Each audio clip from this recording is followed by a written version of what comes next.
From a distance, the fantasy sounds simple. Dexter Morgan walks into Jeffrey Dahmer's cramped Milwaukee apartment, the door clicks shut, and two predators finally meet. But the moment Dexter's usual plastic-wrapped ritual collides with Dahmer's cluttered, decaying reality, it becomes clear this is not an even matchup. One of them walks out. It is not Dahmer. Let's kick things off with that image. Dexter, with his knives arranged, the room sealed, every surface wrapped, so a single drop of blood never hits the floor. Then Dahmer's real crime scene. Yellowed walls, the smell of decomposition, acid barrels, a fridge with human remains, and evidence left so openly that neighbors complained for months. Dexter is built as surgical control. Dahmer operated in a fog of impulse, addiction, and decay. Putting them in the same room exposes the gap between a tightly constructed vigilante fantasy and a chaotic, real-life predator. That bold claim, Dexter kills Dahmer, might sound like a power fantasy. In reality, it is a way to strip the illusion away. Dexter's entire life is organized around a code, a set of rules Harry drilled into him to direct his urges. Only kill those proven to be killers. Gather evidence.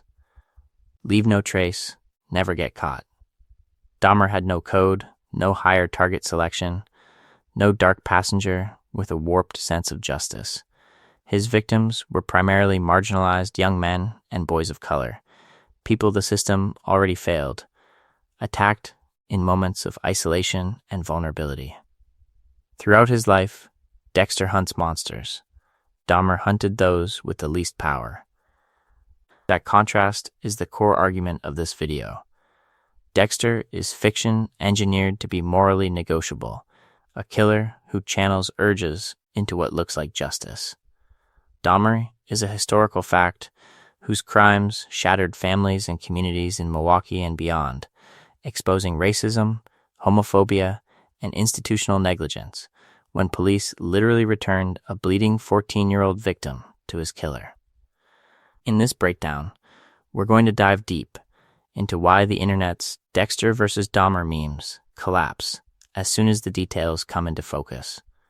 We will compare their methods and victim profiles, how Dexter stalks, tests, and confirms guilt versus Dahmer's intoxication, coercion, and confinement. We will look at psychology and forensics, what Dexter gets right about procedure, and what breaks the moment it touches real case files. This would be the start of a larger question about the ethics of how these stories are consumed. Because putting Dexter and Dahmer in the same sentence ultimately reveals more about the culture watching than about either man. Why is one binge-watched as entertainment while the other is revisited through true crime that reopens wounds for surviving families? As the video unfolds, the long-term effects of treating a vigilante fantasy and a real-life serial killer as interchangeable will become impossible to ignore. Putting Dexter and Dahmer side by side can easily slide into a false equivalence, so this section needs a clear line in the sand. Dexter Morgan is at a strict code engineered by Harry, a framework that claims to turn the dark passenger into a weapon against other predators. Dahmer, by contrast, had no code that limited his violence. His pattern was about access, intoxication, and control over vulnerable bodies. This video will examine investigative responses on both sides, the almost superhuman forensics that let Dexter walk away clean, contrasted with the very real 911 calls, neighbor complaints, and the infamous incident where a bleeding 14-year-old was returned to Dahmer by police who accepted his story. Equally important is what this video will not do. There will be no glorified scoreboard of kills, no graphic reenactments of Dahmer's victims' suffering, and no who's cooler framing of a matchup between a TV vigilante and a real predator. The focus stays on systems, patterns, and consequences, how Harry's choice to weaponize Dexter's urges reimagines justice as personal vengeance. and how law enforcement failures around Dahmer exposed racism, homophobia, and deep cracks in institutional power. The analytical lens here combines basic criminology, media studies, and narrative structure. We will contrast psychology, as depicted in Dexter childhood trauma, channeled into a disciplined hunter, with the diagnosed and documented behaviors in Dahmer's case. From necrophilia to attempts at creating compliant, brain-damaged partners. Under that scrutiny, the Dexter is just Dahmer, with a code claim collapses almost immediately. Finally, this video promises a structured journey. Early sections will focus on methods, crime scenes, and forensic realism. The middle will move into psychology and power dynamics, who holds power, who becomes prey, and how both stories frame the victims. Later sections will confront media ethics, asking what it means that a character who kills killers becomes binge entertainment, while Dahmer's crimes are repackaged as prestige true crime. By the end, the very idea of pitting Dexter against Dahmer will stand exposed as a cultural red flag, setting up a closer look at their methods next. To understand why that matchup is a cultural red flag, we need to see how it formed in the first place. The comparison between Dexter and Dahmer did not appear in a vacuum. It emerged at the crossroads of prestige television, true crime, and an internet that loves turning horror into a game. Let's kick things off with Dexter's rise as a pop culture icon. Premiering in 2006 and peaking in the late 2000s and early 2010s, Dexter arrived during the golden age of the TV anti-hero. While Walter White and Tony Soprano wrestled with power and corruption, Dexter Morgan wrestled with homicidal urges, a self-imposed code, and a dark passenger that had to be fed. The show framed his kills with ritual precision, plastic-wrapped rooms, careful dismemberment, blood slides cataloged like trophies. Throughout his life on screen, Dexter became a symbol of the ethical killer, a character who only targeted those the system failed to punish. At the same time, Dahmer never really left the cultural conversation. In the 1990s and 2000s, documentaries, crime specials, and later streaming retrospectives, another crossover episode. The psychological appeal is uncomfortable, but important. Comparing a fictional vigilante to a real predator lets audiences feel morally distant while still engaging with taboo violence. Dexter's Code offers a built-in justification. The victims are killers, the kills have rules, the consequences are framed as necessary. Dahmer, by contrast, targeted vulnerable young men, many from communities already ignored by police. Putting them in the same arena becomes a way to domesticate terror, to pretend that the dark passenger is manageable if it only kills worse people.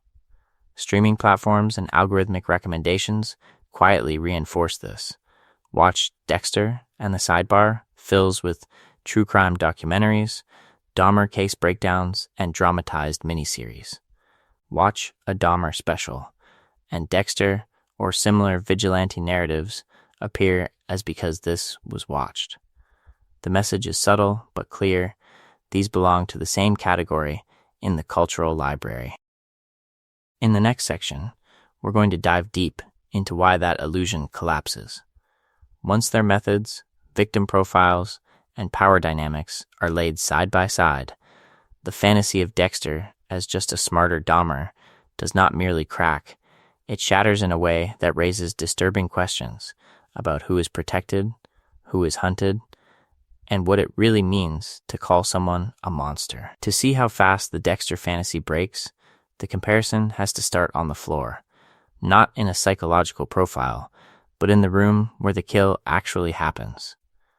Let's kick things off with Dexter's most iconic image, the plastic kill room. Every surface is wrapped, the walls, the floor, even the ceiling. The victim wakes up taped or sarin wrapped to a table, arms and legs restrained with geometric precision.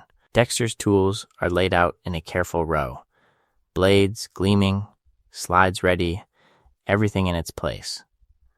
Before the knife ever touches skin, there is a ritualistic speech, a calm recitation of the victim's crimes, the truth Dexter believes justifies the kill, and quiets the dark passenger for one more night. In that world, the violence is almost surgical. One controlled stab to the heart, a plastic-contained spray of blood, and then a cleanup montage where the room is stripped, the body is wrapped, the evidence disappears. Throughout his life as a killer, the series tells us this method is what allows Dexter to keep operating in plain sight. The kill room is not just a location, it is the physical embodiment of Harry's code. A space where urges are channeled into order, where chaos is allegedly mastered. Now cut to Jeffrey Dahmer's apartment, as described in police reports and crime scene photos, and the entire aesthetic collapses. No plastic sheeting, no gleaming table. Instead, a cluttered one-bedroom filled with foul, chemical odors neighbors had complained about for months. There were body parts in various stages of decomposition, a refrigerator with a human head inside, a 57-gallon drum of acid in the bedroom, and improvised storage solutions like skulls, kept as trophies and organs. Dexter and Dahmer are not similar types of killers.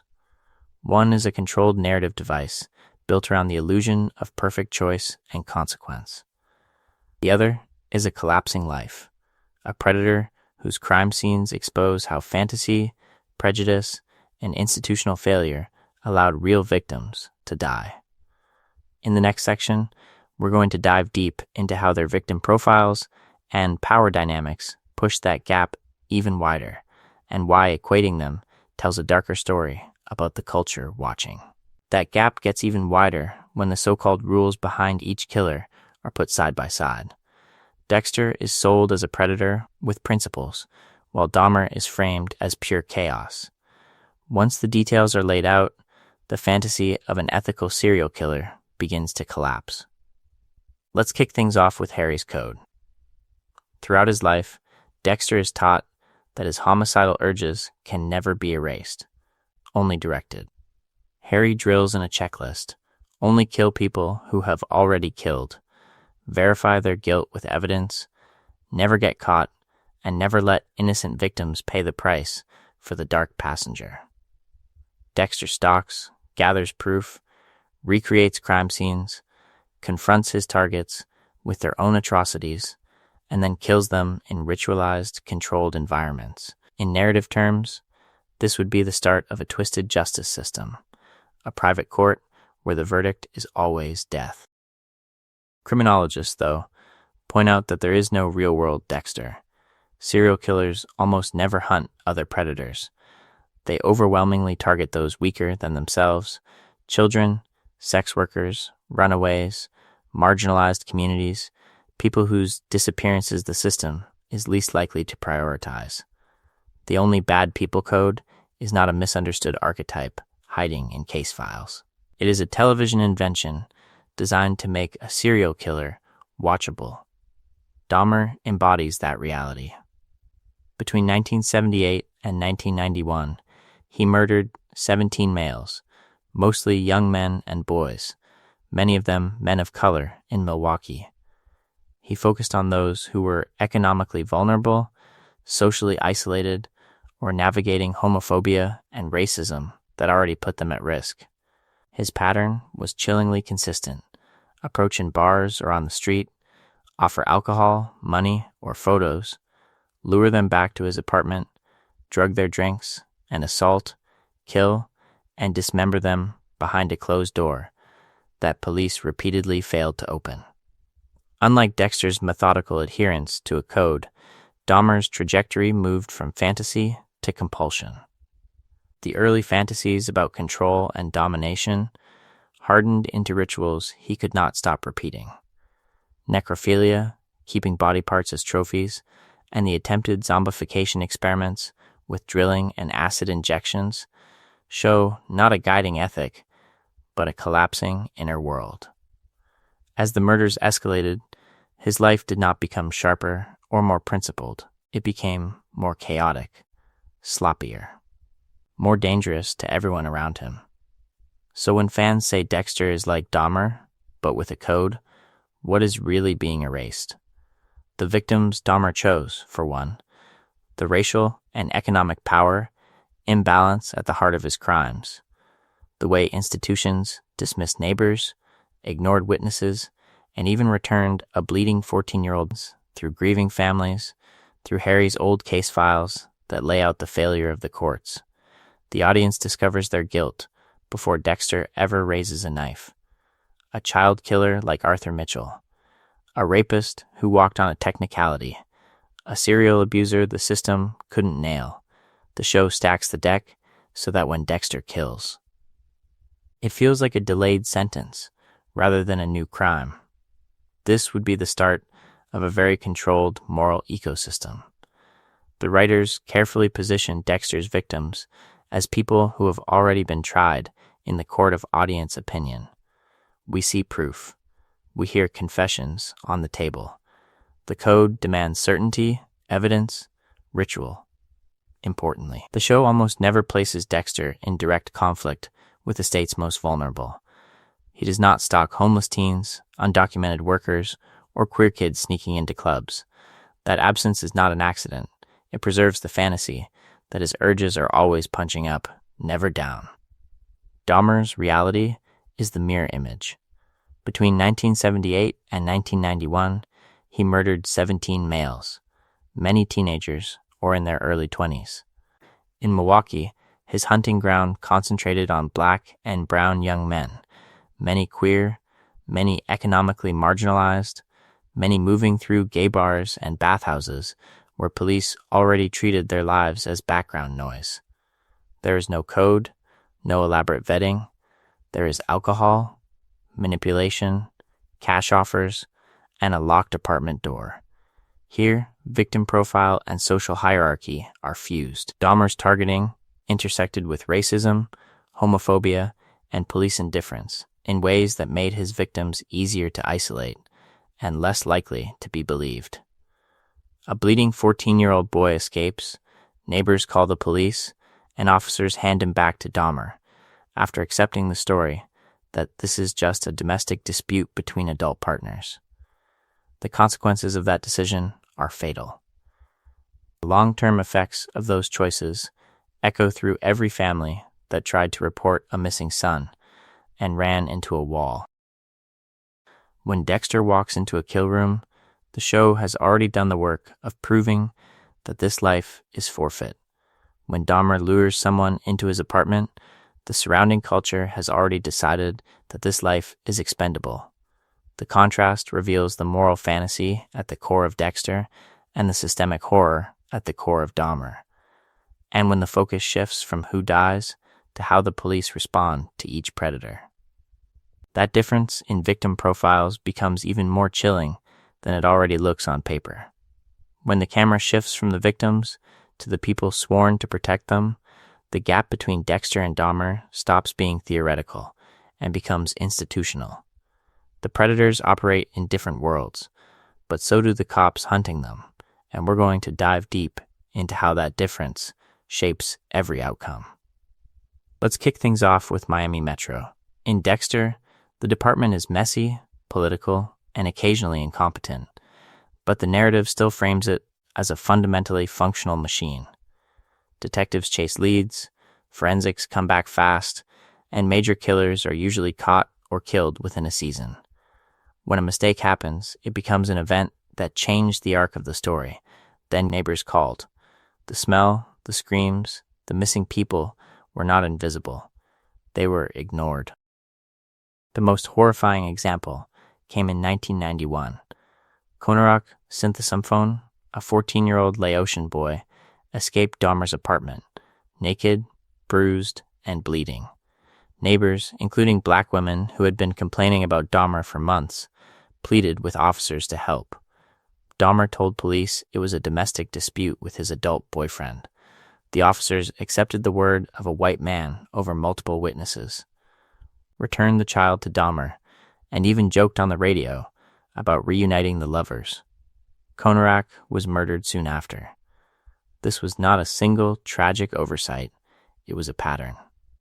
Institutional racism, homophobia, and the marginalization of queer communities meant that Dahmer's victims were seen as unreliable, disposable, or already beyond the boundaries of who the system was built to protect. Throughout his life as a predator, Dahmer operated in a context where calling the police could be more dangerous for his victims than for him.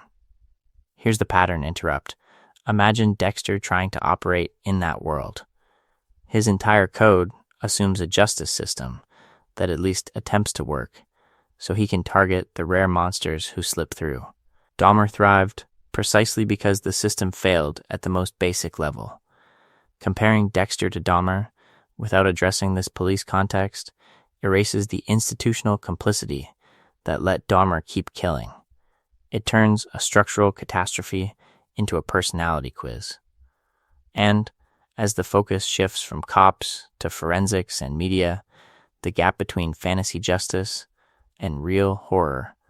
As the focus shifts from cops to forensics and media, the gap between fantasy justice and real horror only widens. Nowhere is that clearer than in the way Dexter and Dahmer leave their marks on a room. One is engineered to vanish without a trace. The other turned a small apartment into an encyclopedia of forensic evidence. Let's kick things off with Dexter's kill rooms. In the series, Dexter operates like a surgical ghost. He wraps entire spaces in industrial plastic, tapes every surface, secures drains, and controls where each drop of blood can fall. His victims are restrained on a table, dismembered with careful, almost ritual precision, and then double-bagged for ocean disposal.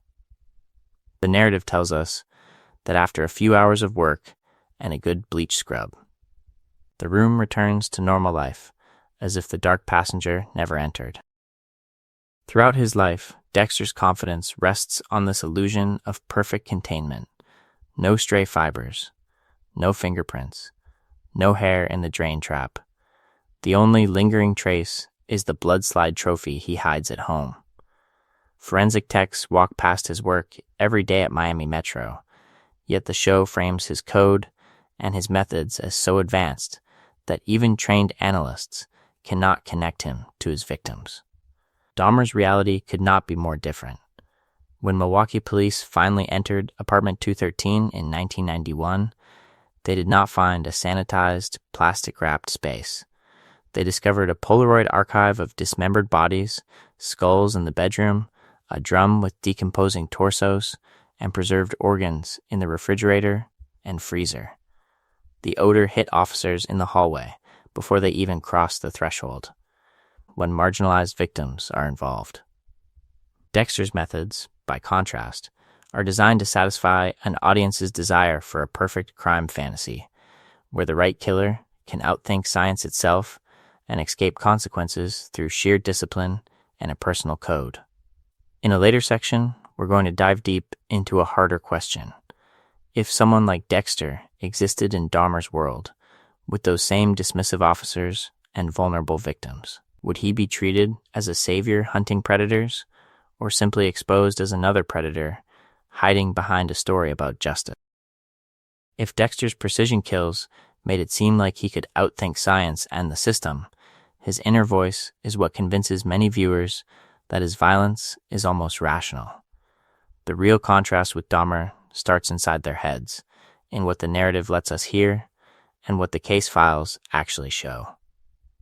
Let's kick things off with Dexter's dark passenger. Throughout his life, the show presents this as a personified urge to kill, almost a separate entity riding along in his mind. We hear it in calm voiceover, as Dexter drives to a crime scene, lays out plastic, or chooses a victim according to the code Harry taught him. The urge is dramatized as a dialogue, Dexter debating with Harry's ghost, arguing about rules, weighing consequences, even negotiating when to walk away. The dark passenger is not just an impulse, it is a character. That device matters. It turns serial murder into a constant internal courtroom, where evidence is weighed and a moral verdict is delivered before each kill. Harry's code becomes the law, the dark passenger becomes the prosecution, and Dexter's outward charm. The audience is invited into that process, so every decision feels like a tortured choice rather than a simple act of predation. Dahmer's own descriptions of his urges, pulled from interviews and evaluations, sound very different. He talks about crushing loneliness, sexual fantasies that escalated, and a desperate fear of abandonment. This would be the start of his attempt to create compliant, permanent partners, leading to the drilling, the acid, and the horrifying effort to make living zombies. There is no stylized inner monologue guiding a code, only a looping fantasy life and a compulsion to keep bodies close, even after death. When Dahmer explains himself, the language is flat, almost affectless. He admits he killed because he wanted total control, because he did not want his victims to leave. Experts who evaluated him labeled alcoholism, personality disorder, paraphilias, necrophilia, profound social dysfunction. Diagnoses differed at the edges, but the core picture stayed the same. No noble code, no vigilante logic, no externalized dark passenger debating right and wrong, just fantasy, compulsion, and the catastrophic collapse of any normal relationship to other human lives. That is where Dexter's writers are doing something very calculated. The dark passenger is a storytelling tool, a way to externalize moral conflict that real offenders do not experience in such neat, narratable form. It lets the show frame each kill as a question, a weighing of every calculation, every application of Harry's code. The camera lingers on his morning routine, his blood work, his careful rituals, turning a man who kills into an oddly methodical protagonist. Throughout his life, Dexter tells the audience that he feels nothing, yet the script keeps surrounding him with people who care. Debra, Rita, the kids, even Harry's ghost. That contrast quietly argues that there is something in Dexter worth saving. Crucially, the series curates his victims: child killers, rapists, corrupt criminals who walked free on technicalities. Each target is introduced as worse than Dexter, so when the knife finally drops, the moral weight has been preloaded. The audience is not asked whether killing is wrong in the abstract.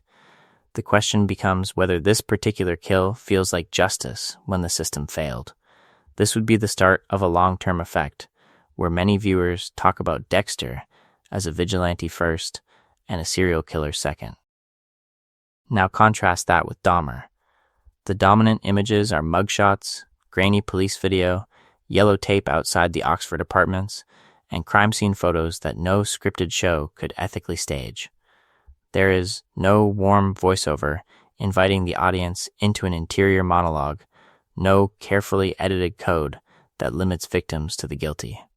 Instead, the record shows marginalized young men, many of them men and boys of color, hunted in real life and abandoned by institutions. The framing keeps emotional distance, emphasizing horror and revulsion rather than identification. Genre does the rest. Dexter is built as a crime drama thriller with dark humor, quippy dialogue at Miami Metro, stylized kill rooms, bright South Florida color grading. The tone creates a bubble of safety around the fantasy. The kills are precise, almost surgical, and the narrative reassures that the only people on Dexter's table are monsters.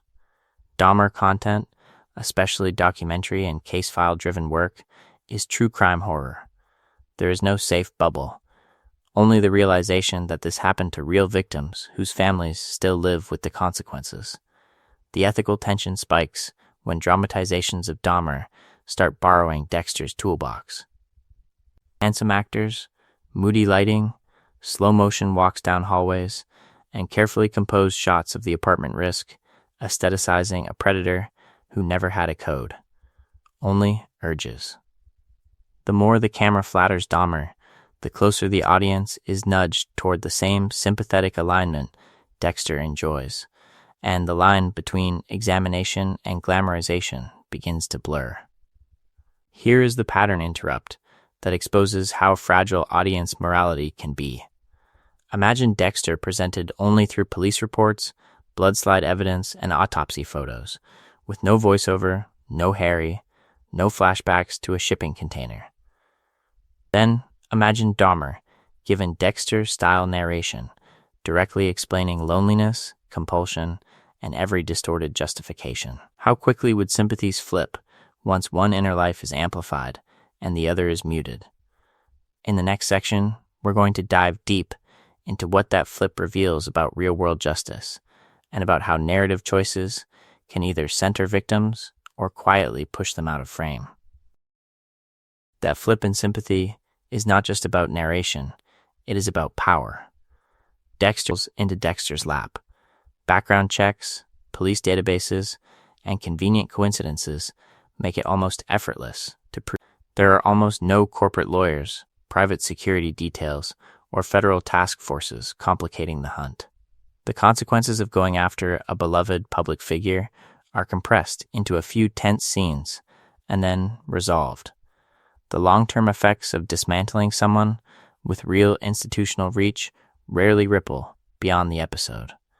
Dahmer's reality ran in the opposite direction. He did not stalk predators at the top. He targeted young men and boys who were already pushed to the margins, primarily men of color, many economically precarious, some undocumented or estranged from family, many moving through queer spaces that were already under policed protection and over-policed suspicion. Racism and homophobia shaped every stage of that pattern. When neighbors reported screams and the smell of decay, they were brushed off. When a bleeding 14-year-old escaped, officers accepted Dahmer's word that this was an adult boyfriend and returned the victim to the apartment. Dexter's kills depend on bending a fictional system that is competent but limited. Dahmer's ability to keep killing depended on a real system that had already decided, consciously or not, whose lives counted. Institutions discovered red flags again and again, then minimized them because the victims were queer, were black or brown, were immigrants, were poor. The predator did not have to outsmart a Harry-level detective network. He only had to exist in a hierarchy where his victim's truth was discounted on sight. So, when culture lines Dexter up next to Dahmer, as if they are two versions of the same archetype, it erases that power gap. One narrative is engineered to make vigilantism feel surgical and almost consequence-free. The other is built on the fact that there were consequences, just not for the killer. In a later section, we're going to dive deep into that 14-year-old boy on the sidewalk, an event that changed real policing manuals, and that, in Dexter's world, would have ended the show by season 1. That sidewalk failure only makes sense when the pattern behind it is clear. To see why Dexter versus Dahmer isn't even close, we're going to dive deep into how Dahmer actually hunted, starting in the places that were supposed to be safe. Throughout his life in Milwaukee, Dahmer returned again and again to the same hunting grounds, local bars and clubs, especially those serving queer communities of color. These were spaces already pressured by racism, homophobia, and police neglect, which meant the young men inside them were easy to ignore and even easier to lose. Dahmer learned that. He studied that. This would be the start of a routine that looked nothing like Dexter's curated ritual of hunting other killers. Let's kick things off with the approach. Dahmer did not stalk for weeks, build files, or test a moral code against a target's history. He scanned a room. He watched who was alone, who needed rent money, who had been pushed to the margins. Then came the pitch. Money for photos, money for a private party, money just to hang out and drink somewhere quieter. Sometimes he promised companionship, sometimes pornography shoots. The apartment became a crime scene, layered over itself 17 times, not a rotating kill room designed to leave no trace. That difference in structure matters. Dexter spends entire episodes tracking one target, testing Harry's code, waiting for the perfect gap in surveillance. Dahmer walked out of a bar, saw who the system had already abandoned, and seized the moment. His process was opportunistic, fueled by impulse, addiction, and convenience. The danger did not come from precision. It came from repetition that no one in power bothered to interrupt. And yet, repetition always cracks. One night, inside that same apartment, the pattern finally broke. A victim woke up, still wearing a handcuff, still disoriented from the drugs, and made it back out onto the street. When officers followed that man back through Dahmer's front door, the gap between TV fantasy and real policing collapsed, and what they discovered inside will reframe every comparison to Dexter. The officers who followed that handcuffed man back to Jeffrey Dahmer's apartment in 1991 were not walking into a cinematic trap. They were walking into an administrative call they almost brushed off. The victim was disoriented, half-naked, terrified, and still managed to convince them that something was wrong enough to check. Inside, the contrast with Dexter's polished ritual begins immediately. The officers noticed the smell first, that sweet, rotting odor that neighbors had complained about for months. Dahmer tried to explain it away as spoiled meat. He was calm, almost bored, banking on the same complacency that had protected him throughout his life. This would be the start of the end, not because Dahmer suddenly slipped, but because one victim stayed alive long enough to be believed. When one officer moved toward the bedroom, he opened a drawer and found Polaroids. Not artful killroom documentation like Dexter's careful blood slides, but explicit photographs of dismembered bodies in the very apartment they were standing in. The images matched the layout of the room in real time. In that instant, the officer realized the scale of what they had uncovered. The mask dropped. Dahmer tried to fight, was restrained, and the apartment became a crime scene that would horrify the world. As investigators searched further, they discovered skulls in the closet, body parts in the fridge, acid barrels with decomposing remains. There was nothing meticulous about this operation. It was chaos, barely contained by negligence. The truth of Dahmer's life as a predator was not exposed by brilliant detective work. It was exposed because one man escaped, flagged down help. And those officers finally followed through. Now let's kick things off with a comparison the internet loves to make. Throughout his life, Dexter faces dozens of near discoveries that function as engineered cliffhangers. Dokes finds the blood slide box. Rita notices his lies. Deborah walks in on a kill. Colleagues see him at crime scenes he should not be near. Yet narrative design bends around him. Evidence burns in convenient fires. Suspects die at the right moment, and the code always seems to keep the dark passenger one step ahead of consequences. Dahmer's downfall hinged on a single moment of survival and a single procedural choice. The contrast is not just in how they kill, but in what they keep, what they throw away, and what those choices reveal about control, memory, and fantasy.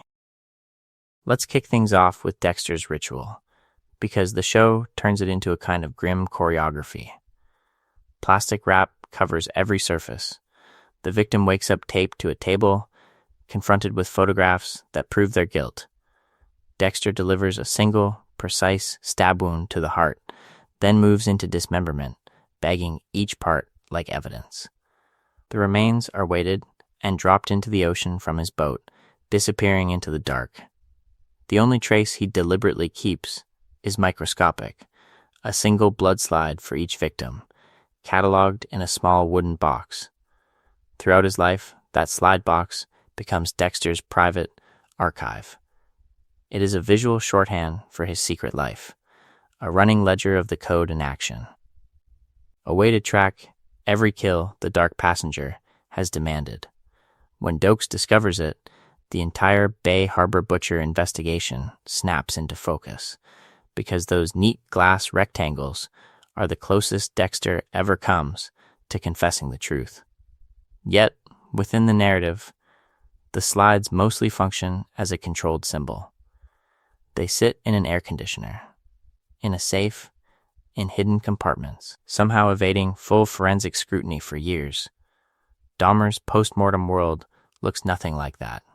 In his apartment, investigators discovered skulls cleaned and painted, torsos dissolved or in process, organs preserved in the fridge and freezer, and a blue barrel filled with decomposing remains. He photographed bodies in staged positions, turning victims into posed objects. He experimented with chemical zombification, drilling into skulls and injecting acid in an attempt to create compliant living dolls who would never abandon him. Where Dexter's ritual is about minimizing traces, Dahmer's is about keeping as much of the victim as possible. We're going to dive deep into what that means. Dexter's trophies are abstracted, a drop of blood, a name. They let the audience read his kill count at a glance and reinforce the illusion of surgical control. Dahmer's trophies are concrete and grotesque, reflecting a pathological refusal to let victims go. The skull on a shelf, the Polaroid in a drawer, the heart in a container all testify to a fantasy of permanent. The consequences diverge just as sharply. Dahmer's trophies and photos became the backbone of the case against him. Those Polaroids documented victims who might otherwise have vanished without a trace and exposed the scale of his crimes in a way no confession alone could. Dexter's blood slides, by contrast, are a plot device that repeatedly skirts detection, allowing the Bay Harbor butcher to remain a ghost until the story needs a reckoning. So when a tidy box of slides feels clean, while Dahmer's collection feels unbearable, that reaction exposes something uncomfortable about how desensitized we have become to stylized violence. In the next section, we're going to dive deep into why a fictional code makes one killer feel cathartic while the other remains unwatchable. The code gives the audience moral permission to stay with him. He is targeting murderers, he is following rules, he is wrestling with guilt and consequences. The show keeps reminding viewers that every victim has already escaped the system. That framing lets the violence feel, if not clean, then at least narratively contained. Dahmer offers no such containment. His victims were mostly young men and boys of color, many on the margins of Milwaukee's social and legal protection. The power imbalance is total. There is no investigative phase, no careful confirmation of guilt, only impulse, intoxication, and disposal. Any attempt to give Dahmer a code, to suggest he was channeling urges towards some higher standard, would be ethically grotesque, because it would erase the reality that his victims were already over-policed, underprotected, and dehumanized. In real criminology, that gap matters. Self-imposed ethical rules among serial killers are vanishingly rare, and when they appear in interviews, they almost always break down under compulsion. Offenders claim they only kill sex workers, or only target a certain type. But case files show escalation, rule-breaking, and victims chosen for vulnerability rather than moral desert. Dexter's Code is not a reflection of that world. It is a fantasy written against it. Here's the pattern interrupt. Imagine a Dahmer series that tried to retrofit a code onto him. Only kill abusers. Only kill men who deserve it. Only kill when the system fails. How long before audiences reject that as offensive fantasy, a lie built on real bodies whose families are still alive? The reaction would be immediate, and it would be right. So when Dexter feels cathartic, that reaction exposes how thoroughly the code has done its job. In the next section, we're going to dive deep into how that fantasy of controlled killing collides with actual systems of power, and what the long-term effects of that collision are on the way real predators are remembered. That collision between fantasy and power becomes even clearer when the focus shifts from systems to self-control, because one of the most common claims about Dexter is that he is just Jeffrey Dahmer with discipline. The moment the timelines are placed side by side, that comparison breaks apart. Let's kick things off with how the show frames Dexter's urges. From the pilot onward, his need to kill is treated like a managed addiction. Harry gives it a name, the Dark Passenger, and then gives it a container, the Code. Dexter stalks, investigates, double-checks guilt, and only then prepares the kill room. That ritualized process slows him down, forces plan, and makes every kill feel like a controlled release rather than a chaotic binge. Throughout his life, Dexter talks about wanting to kill almost everyone he meets, but the series emphasizes how rarely he actually breaks the code. There are slips, like the impulsive murder of the photographer in Season 1, or the rage kill of Miguel Prado's henchman, but those are framed as crises, precisely because they are exceptions. The narrative keeps returning to this idea that as long as the code is followed, the addiction is contained, and the long-term effects of that containment are survivable for Dexter, and supposedly for the world around him.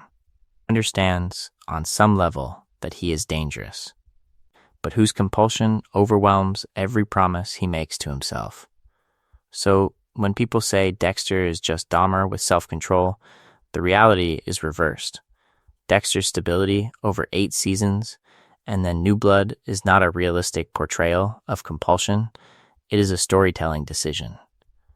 The writers freeze his addiction at a manageable level because the show needs a functioning protagonist, a character who can keep a job, raise a child, and still kill on schedule without collapsing into the kind of chaos that actually gets discovered. And that decision shapes how both stories end. Dexter's controlled addiction earns multiple finales, fake deaths, reinventions, and one last attempt at redemption. Dahmer's uncontrolled spiral ends in a prison bathroom, beaten to death after the system finally catches up. In the next section, we're going to dive deep into why one narrative can keep rebooting while the other can't, and what those endings reveal about whose violence gets recycled for entertainment, and whose simply stops. Those endings do not just separate a fictional killer from a real one, they separate a city that resets every season from a city that never got to reset at all. To see why, Dexter versus Dahmer is not even close, we're going to dive deep into what happened outside the frame, Miami on television, and Milwaukee in the aftermath. Let's kick things off with Dexter's Miami. Across 8 seasons and New Blood, Miami functions as a bright, saturated backdrop. Palm trees, neon, blood spatter on glass. Dexter kills dozens of victims, disposes of bodies in the ocean, and racks up a Bay Harbor butcher body count that should traumatize an entire region. Yet the city barely changes. There are no long-term memorials, no visible survivor networks, no organized protests demanding to know how a serial killer operated out of Miami Metro. The community impact is mostly reduced to press conferences and crime scene tape that clear away before the next episode. Throughout his life, Dexter is framed as the center of gravity. When the Bay Harbor butcher case breaks, the narrative weight stays with his fear of exposure, Harry's code, and the danger to Deborah. The supposed thousands of grieving relatives are background extras. Even when victims' families appear, they usually exist to test Dexter's urges, challenge his rules, or threaten to expose the truth. Their grief is instrumental, a device that bends around his character arc rather than an event that changed the city. Milwaukee after Dahmer is the opposite. When Dahmer was arrested in 1991, the shock did not fade between commercial breaks. It detonated. Crowds gathered outside his apartment building. Protesters marched with signs calling out racism, homophobia, and police negligence.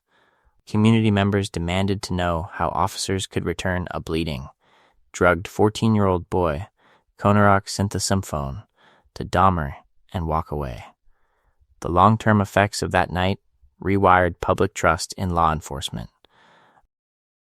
Lawsuits followed. Families sued the city's appear. They land on Dexter's conscience, not on the city's. That gap sets up a crucial tension for later.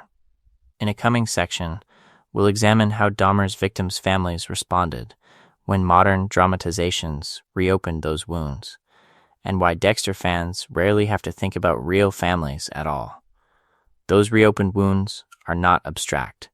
They are tied to who the victims were, and to which lives the system decided were expendable.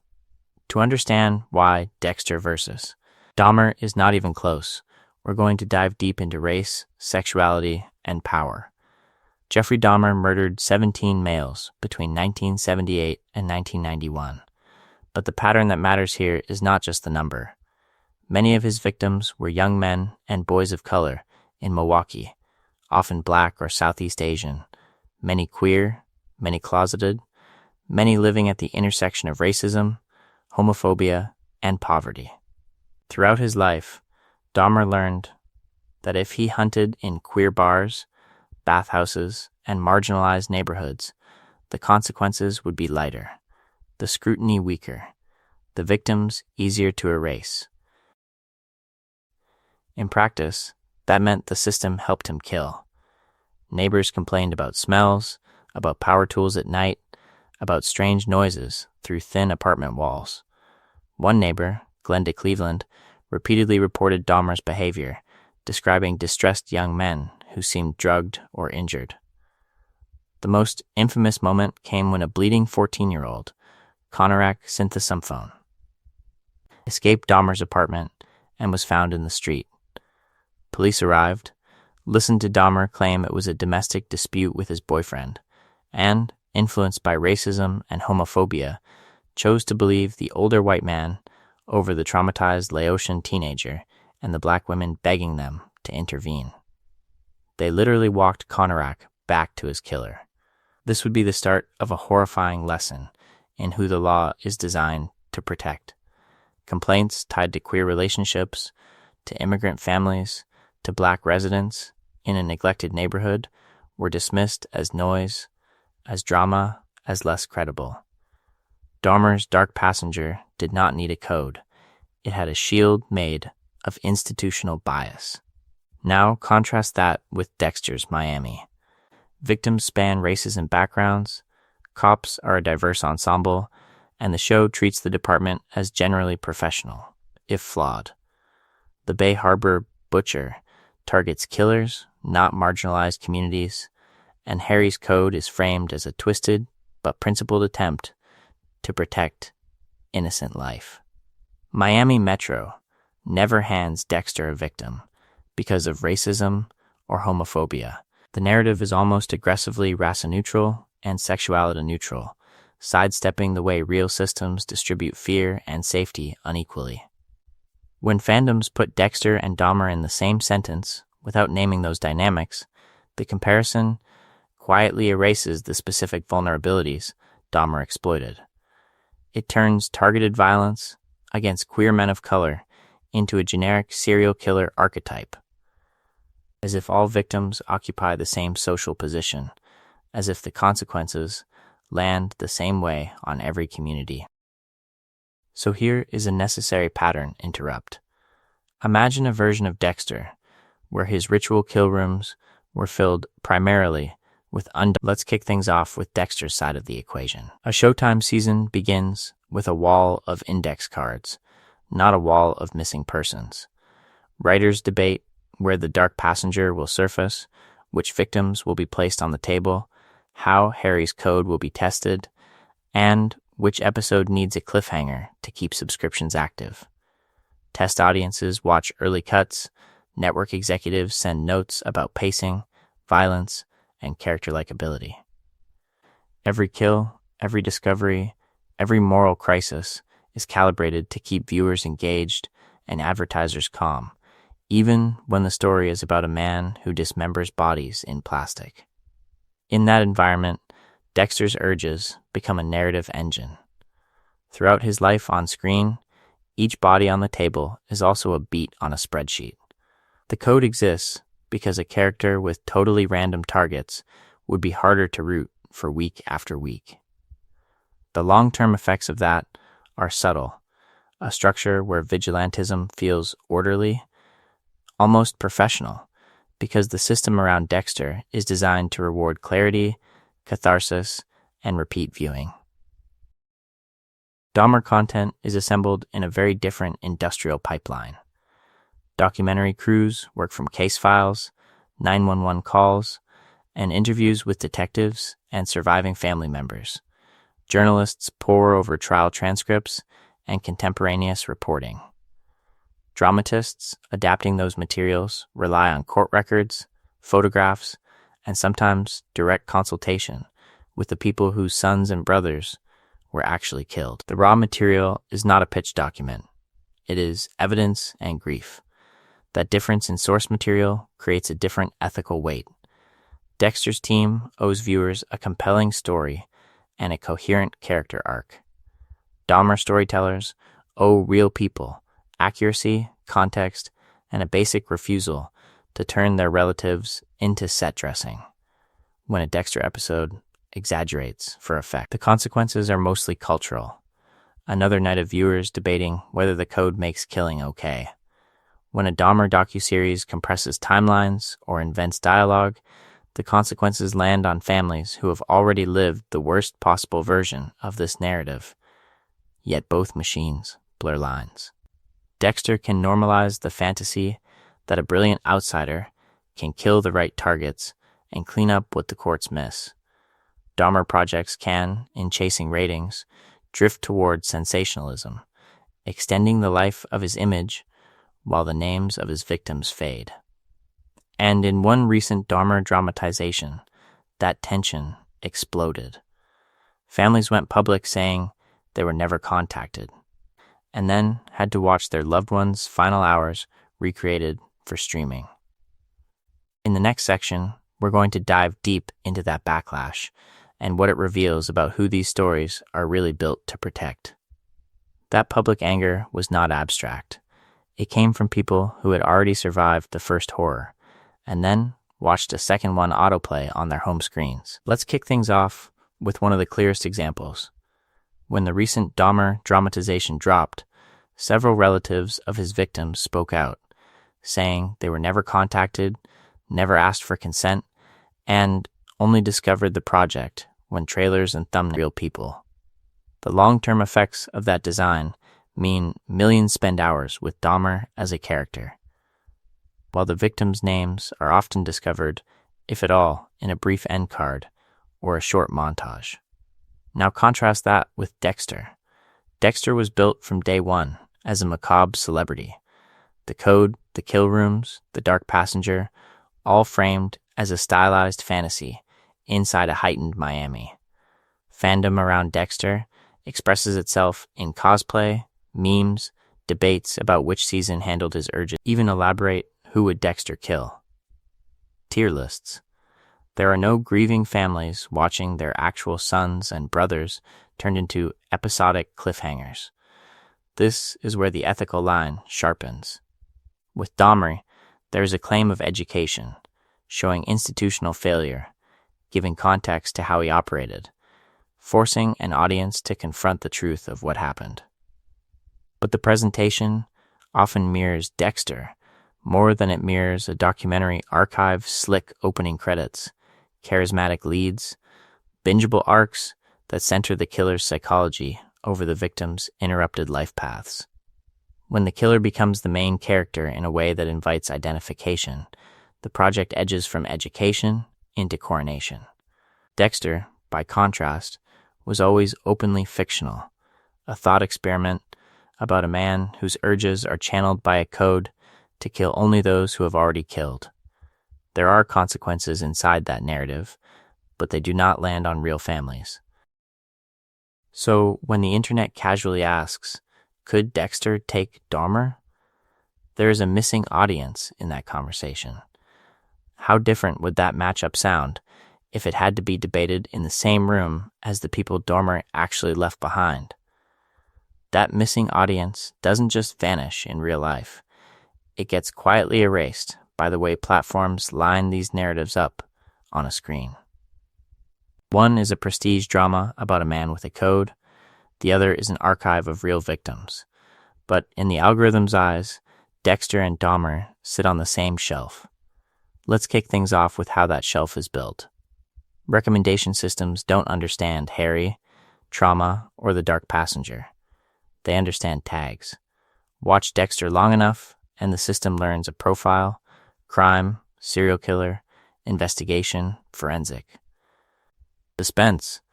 Those same tags sit on top of Dahmer documentaries, reenactments, and crime scene breakdowns. So the moment a Dexter season finale ends, the next auto-suggested title can be a Dahmer series, presented as a natural continuation rather than an ethical escalation. On the interface level, this would be the start of a subtle merger. A Dexter thumbnail shows a smirking blood spatter analyst, framed in clean, controlled red. A Dahmer thumbnail shows a mugshot or yellow police tape. Autoplay trailers roll one after another, shrinking the distance between fictional code-driven kills and real dismembered bodies in Milwaukee apartments. The "because you watch Dexter" carousel does not say. Now entering a world where the victims' families are still alive. It says more like this. Throughout his life on screen, Dexter is presented with cinematic precision, plastic wrap, tools laid out, a ritual that feels almost abstract, when that visual language is followed immediately by archival photos, courtroom footage, and drama lives. Now, a pattern interrupt. Imagine an alternate platform where every Dahmer episode begins with a 30-second card from victims' families, a name, a face, a single sentence about a life interrupted, and a reminder that this is not fiction. Imagine if, after a Dexter binge, that message appeared before any Dahmer recommendation played. The matchup question, Dexter versus Dahmer, would instantly feel less like a clever hypothetical and more like an event that changed real families forever. And that shift in framing is where the next part of this conversation has to go. That shift in framing is exactly what the internet's favorite question tries to erase. The matchup, would Dexter kill Dahmer, sounds clever on a subreddit, but the moment real families enter the frame, the tone changes. Let's kick things off with how these debates usually unfold. Someone asks whether Dexter would target Dahmer under the code. Instantly, replies map out a mission. Dexter moves to Milwaukee. He gets a job near Dahmer's apartment. He poses as a neighbor, or as a cop, or as a potential victim. Threads break down how he'd infiltrate apartment 213, where he'd hide the knives, how he'd time the kill to avoid the neighbors and the landlord. Another branch of the debate focuses on the police. Could Dexter outsmart Milwaukee detectives, avoid forensics, and succeed where real officers failed so catastrophically? On the surface, this is just fandom logic applied to a dark passenger fantasy. Underneath, something more revealing is happening. These hypotheticals quietly recast Dahmer as a narrative villain, a boss fight, an obstacle for a more charismatic killer to solve. The real Dahmer, who murdered 17 males between 1978 and 1991, mostly young men and boys of color, is flattened into a puzzle box in Dexter's path. The victims become off-screen exposition. Their lives shrink to backstory for a crossover that never existed. Throughout his life, Dexter has been written as a precision instrument. The code demands evidence, ritual, plastic, control, online. That precision is treated as a fix. Drop Dexter into any failed case, and the outcome flips. The bleeding 14-year-old boy the Milwaukee police returned to Dahmer. In the fantasy, Dexter appears in the alley, discovers the truth, and corrects the timeline with one clean kill. Racism, homophobia, negligence, the long-term effects of institutional contempt for marginalized communities, all of that collapses into a single missing vigilante. That is the cultural blind spot. When Dexter's code is laid over reality, the system's role disappears. The question stops being, How did police and courts fail so completely? And becomes, why wasn't there a smarter killer on the case? Dahmer's real power came from structures that did not value his victims. Turning him into a solo monster to be hunted by another solo monster lets those structures off the hook. There is a moral risk in turning real killers into boss fights for fictional characters. The moment Dahmer becomes a level to beat, his apartment turns into game design. His victims become hit points. It upgrades Dexter's information pipeline into something it never was, especially in Dahmer's time. Throughout his life, Dexter survives because he has privileged access, police databases, crime scene photos, and a forensics lab that practically hands him the truth about his future victims. In the late 80s and early 90s, that kind of cross-state. Real-time data sharing simply did not exist. Milwaukee's failures around a marginalized predator were not being packaged into a neat digital profile for an out-of-town blood spatter analyst to browse on a lunch break. More importantly, the crimes themselves did not look like Dexter's usual targets. Dahmer's murders were messy, impulsive, and framed as missing persons in communities the police already ignored. There were no meticulously posed bodies, no serial signatures a hairy-trained hunter could track from a distance. For Dexter to even notice Dahmer, the system would have to acknowledge the pattern first, and that is exactly what it failed to do. Now look at Dahmer's actual living situation. Neighbors complained constantly about the smell from his apartment. Police were called multiple times. One night, a bleeding, drugged 14-year-old escaped, only to be handed back to Dahmer after officers accepted a flimsy explanation. To a Dexter-style predator, trained by Harry to read risk, that is not an impenetrable lair. That is a blaring alarm. The odor, the frequent visits, the noise, the reports from residents of color who knew something was wrong, all of that would register as hot, unstable, and already under a spotlight. And that is where the hypothetical quietly collapses.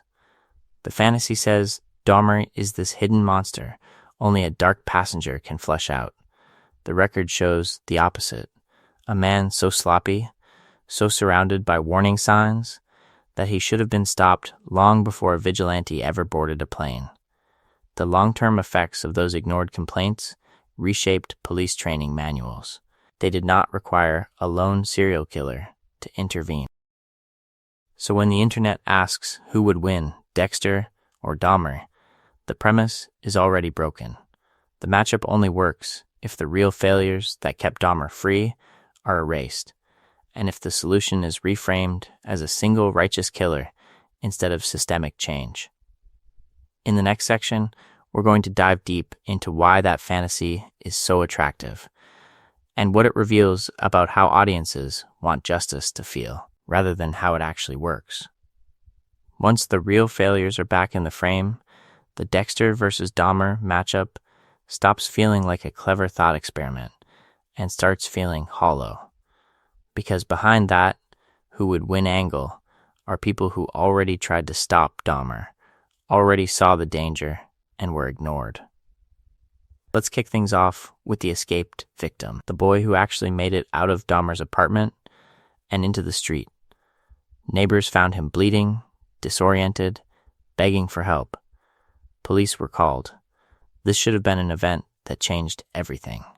Instead, officers accepted Dahmer's story, treated it as a domestic dispute, and handed the victim back to the predator.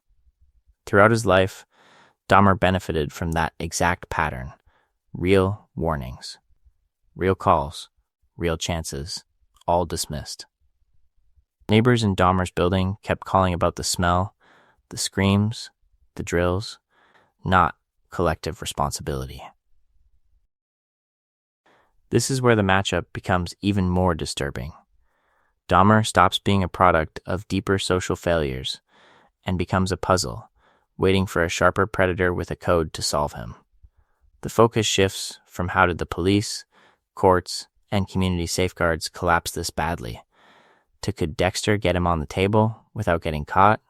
The dark passenger is recast as a feature, not a horror, because it promises a cleaner outcome than the messy, documented truth. So once those specifics are known, Dexter taking out Dahmer does not feel like justice. It feels like a comforting lie, a way to imagine that the problem was a lack of one righteous serial killer instead of a network of biases and blind spots that protected Dahmer for years. Pattern interrupt for this entire premise. Instead of asking, why didn't Dexter stop Dahmer? The better question is, why didn't the real people with power stop him when they had the chance? In the next section, we're going to dive deep into why the Dexter solution still feels emotionally satisfying anyway, and what that reveals about how audiences want consequences to look, even when the truth points.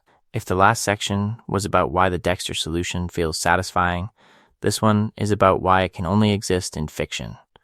Real case files do not give clean endings, and nowhere is that contrast sharper than between Dexter's carefully engineered finales and the brutal, lingering aftermath of Jeffrey Dahmer.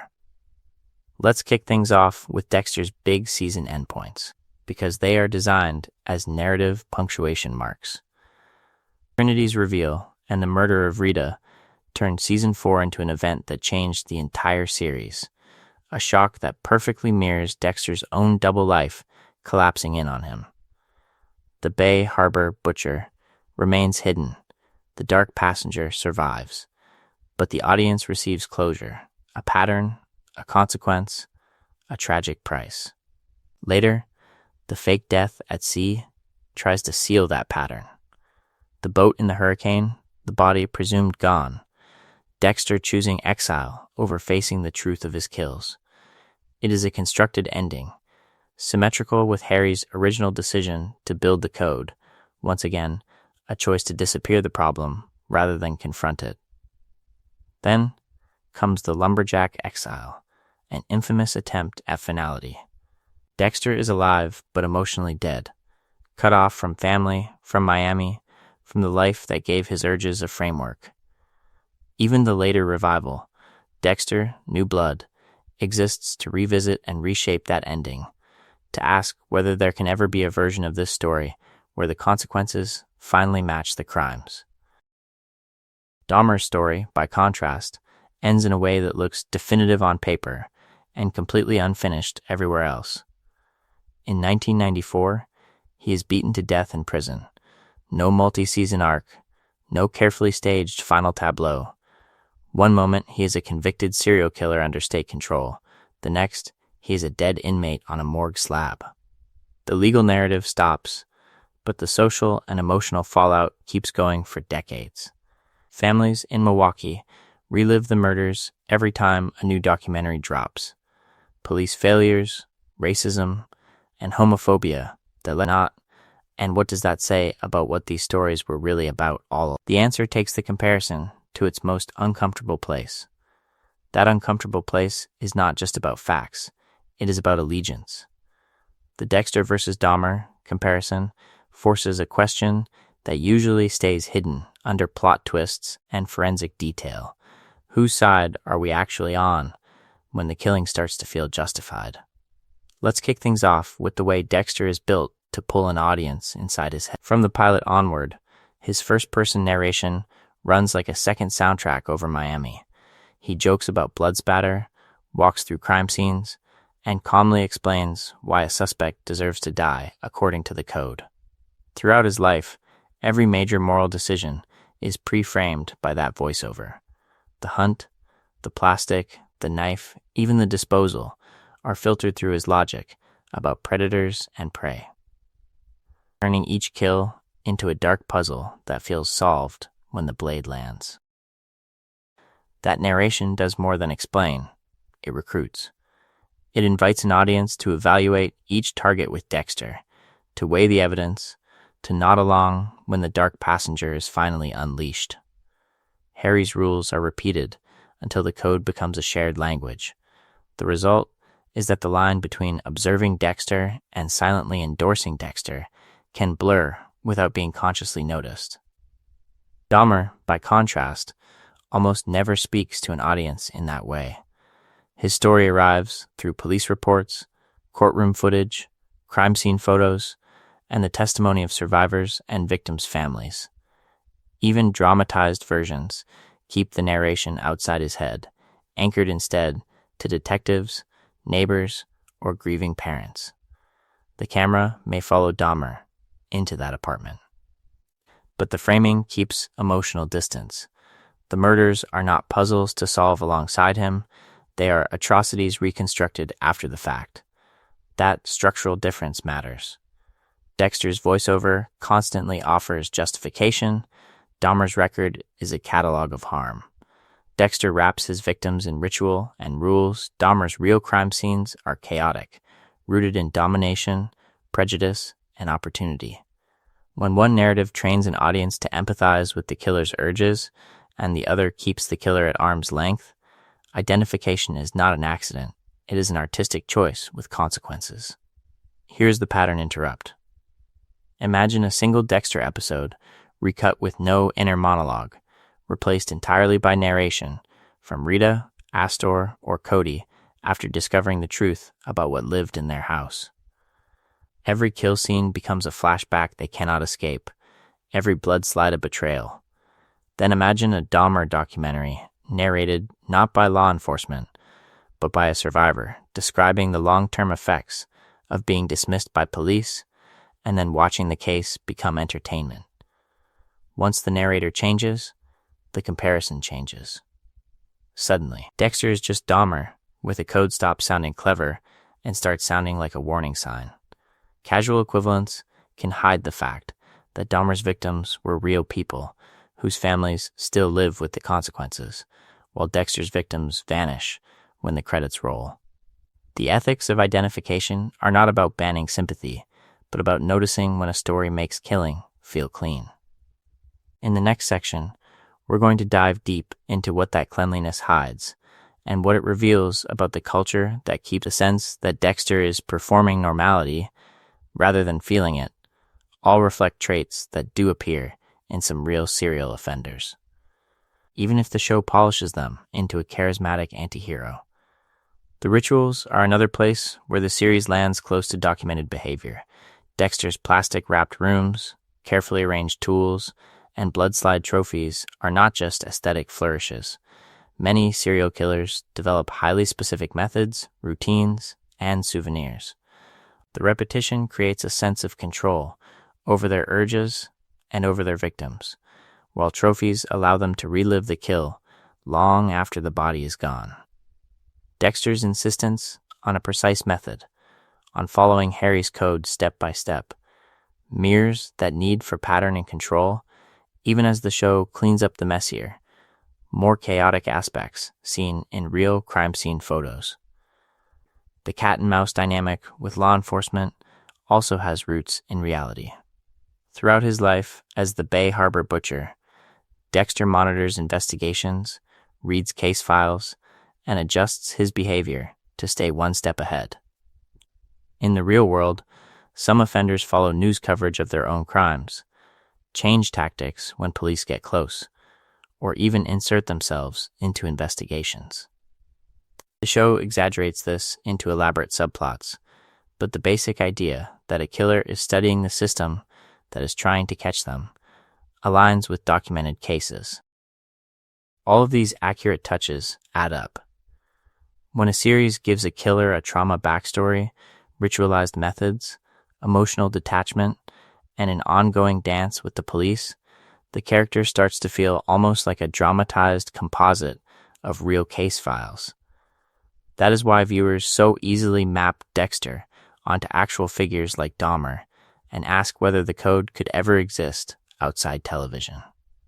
In the next section, we're going to dive deep into where that illusion collapses, what Dexter gets spectacularly wrong when set against Dahmer's documented behavior, and why the gap between them is not just about fiction versus reality, but about power, victims, and the culture that prefers one killer's narrative over the other. If the code is the fantasy that makes Dexter watchable, the day-to-day mechanics of his killing life are where the illusion really breaks. On paper, Dexter is the nightmare the system never catches. In practice, almost no real serial killer, including Jeffrey Dahmer, comes close to that level of long-term operational security. Let's kick things off with the forensic problem. Dexter kills for decades, leaves bodies in the ocean, works inside a police lab, and somehow generates almost no meaningful trace evidence that leads back to him. The show gives brief scares dogs, tracking him to the Everglades, the bloodslide box in Dokes' car, but these are narrative spikes, not the grinding reality of modern investigation. Real offenders leak evidence everywhere. Receipts, neighbors' reports, traffic stops, sloppy disposal. Dahmer left bone fragments in the yard, smells throughout the building, and eventually a whole apartment filled with remains and photographs. The gap is not just competence, it is genre. Throughout his life, Dexter is from a meticulous kill schedule. He is late, stressed, emotionally distant, but fundamentally high-functioning. The series treats his compartmentalization as almost superhuman discipline. In real case files, the pattern runs the other way. As the body count rises, functioning collapses. Dahmer's trajectory is the template. He ping-ponged between jobs, drank heavily at work, and was repeatedly fired. His apartment became a crime scene in slow motion, smells, clutter, decaying remains, acid barrels. Social ties withered. Isolation increased. The more he killed, the less he could maintain even basic order. This would be the start of a familiar spiral, escalating urges, deteriorating control, and environments that practically scream that something is wrong. Dexter reverses that spiral. The more he kills, the more his life appears, at least externally, to stabilize. The long-term effects of his crimes land on others Dokes, Rita, Debra, while his operational mask stays intact far longer than reality would allow. And that leads to a deeper problem we will tackle next. When a character like Dexter becomes the template, what happens to public expectations of what a real serial killer should look and act like, and who gets ignored when the predator does not fit that script? When a character like Dexter becomes the template, the danger is that the public starts expecting every real predator to look like a cinematic mastermind. Dexter is the purest version of the genius killer myth, hyper-competent, endlessly calculating, almost supernaturally precise. Jeffrey Dahmer exposes how far that fantasy is from reality. Let's kick things off with Dexter's side of the illusion. Throughout his life, Dexter is framed as the ultimate problem solver. He anticipates police procedure, manipulates crime scenes, and constructs airtight alibis that survive both casual suspicion and full internal investigations. When Dokes discovers the blood slide box, Dexter already has contingency plans. When the Bay Harbor butcher case explodes, he weaponizes Harry's code to gather evidence, select victims, and erase his presence with surgical efficiency. The show repeatedly confirms that if Dexter is almost caught, it is because his dark passenger pushes him to take emotional risks, not because he miscalculates basic logistics. Dahmer's real history looks nothing like that. He kept human remains in his refrigerator, a barrel of acid in his bedroom, and skulls in plain sight in a small apartment where neighbors constantly complained about the smell. His lies were flimsy and repetitive, a rotting meat excuse, vague stories about chemicals for work, claims that intoxicated, bleeding boys were just drunk partners. There was no elaborate code, no complex ritual to outsmart detectives, just chaos, compulsion, and a trail of evidence that should have ended his crimes far earlier. So if Dahmer was not a genius, how did he remain free for so long? This is where we're going to dive deep into the gap between fiction and institutional reality. In Milwaukee, police failures were not rare exceptions.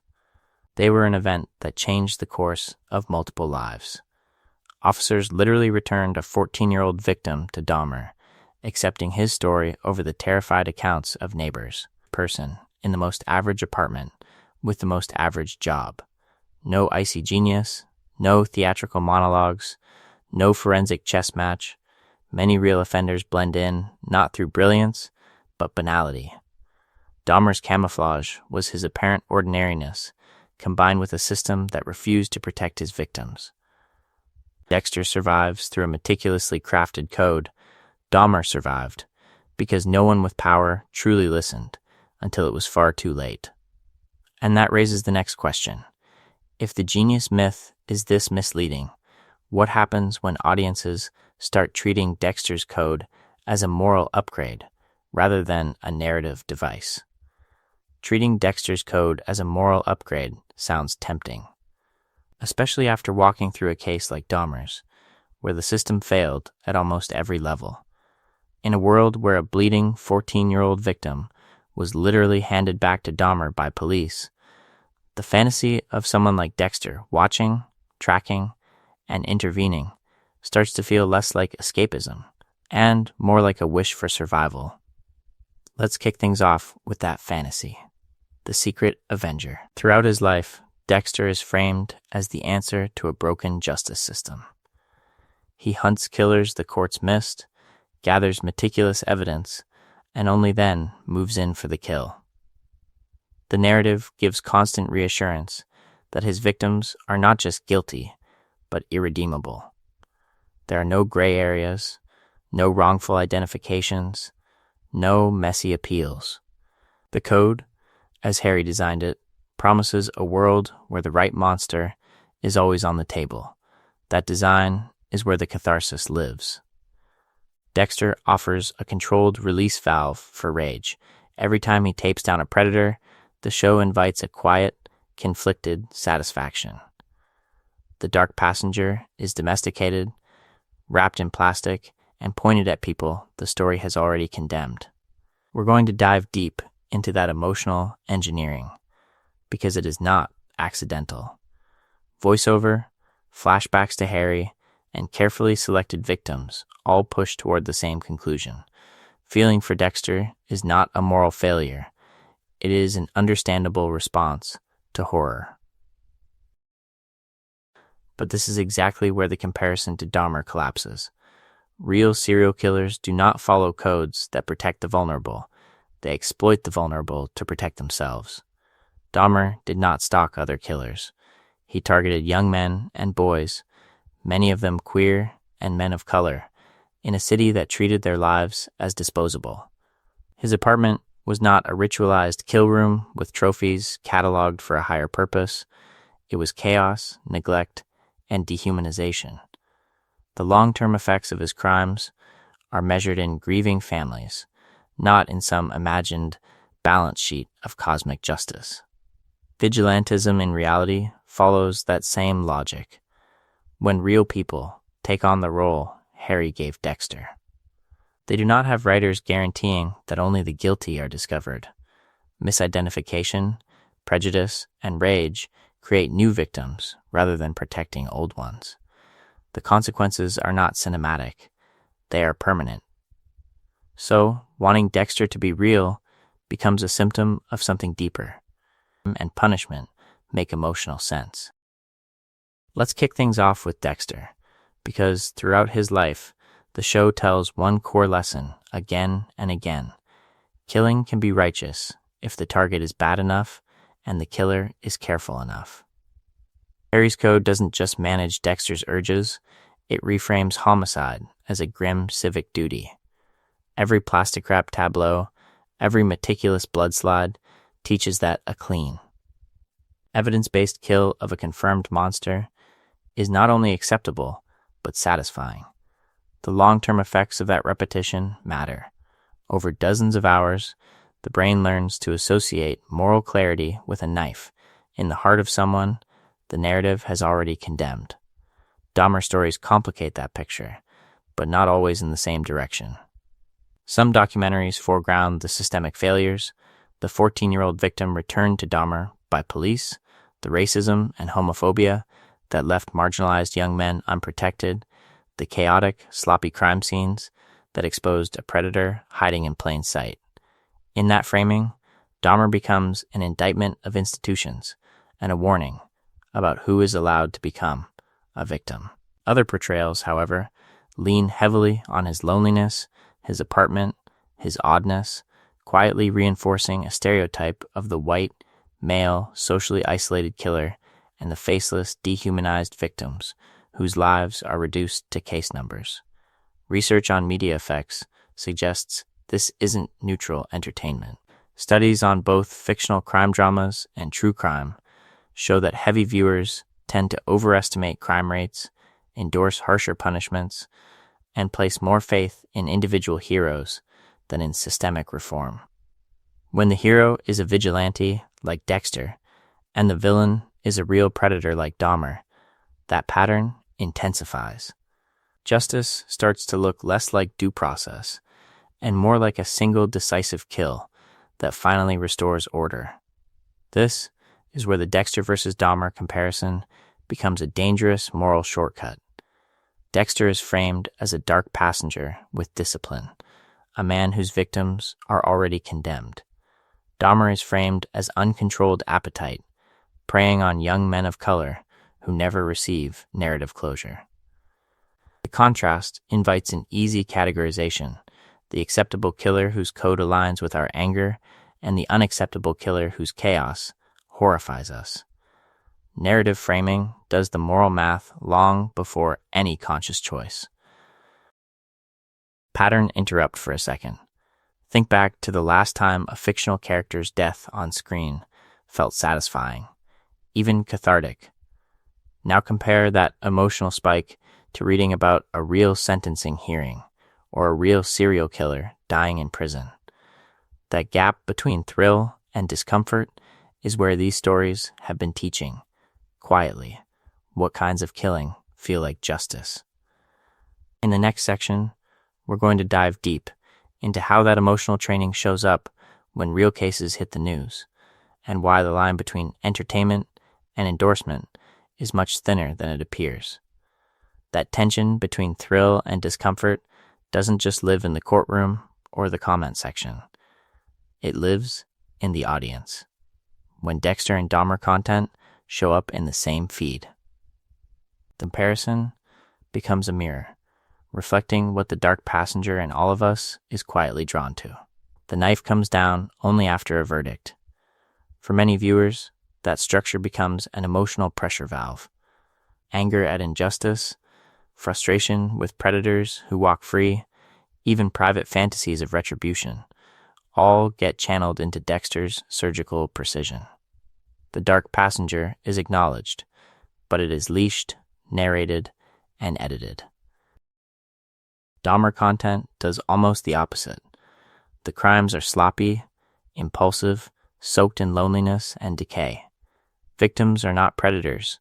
They are marginalized young men, many of them men of color, failed by racist, homophobic institutions. There is no code, only escalation. Instead of a redemptive montage where a monster is taken off the board, the audience is forced to confront a real apartment full of bones and photographs, and a real history of police ignoring neighbors' screams. The horror is not stylized, it is documented. Suspense and pattern recognition bridge both worlds. Viewers track Dexter's rituals, anticipate when a bloodslide will appear, and decode how close Deborah or Dokes is to the truth. With Dahmer, the pattern shifts. The audience watches for missed warnings, for the moment an officer could have intervened, for the small decision that becomes an event that changed multiple lives. In both cases, being in the know about criminal minds delivers a cognitive reward. The narrative becomes a puzzle, and solving it feels like safety. That is where the Dexter versus Dahmer matchup becomes psychologically useful. Placing a real killer beside a fictional one domesticates evil, folds it into a familiar framework. If Dahmer can be treated as the version who broke the code, then the audience can keep rooting for a controlled dark passenger and avoid facing how ordinary Dahmer's opportunities were, how systemic his protection was, and how fragile the line between spectator and bystander can be.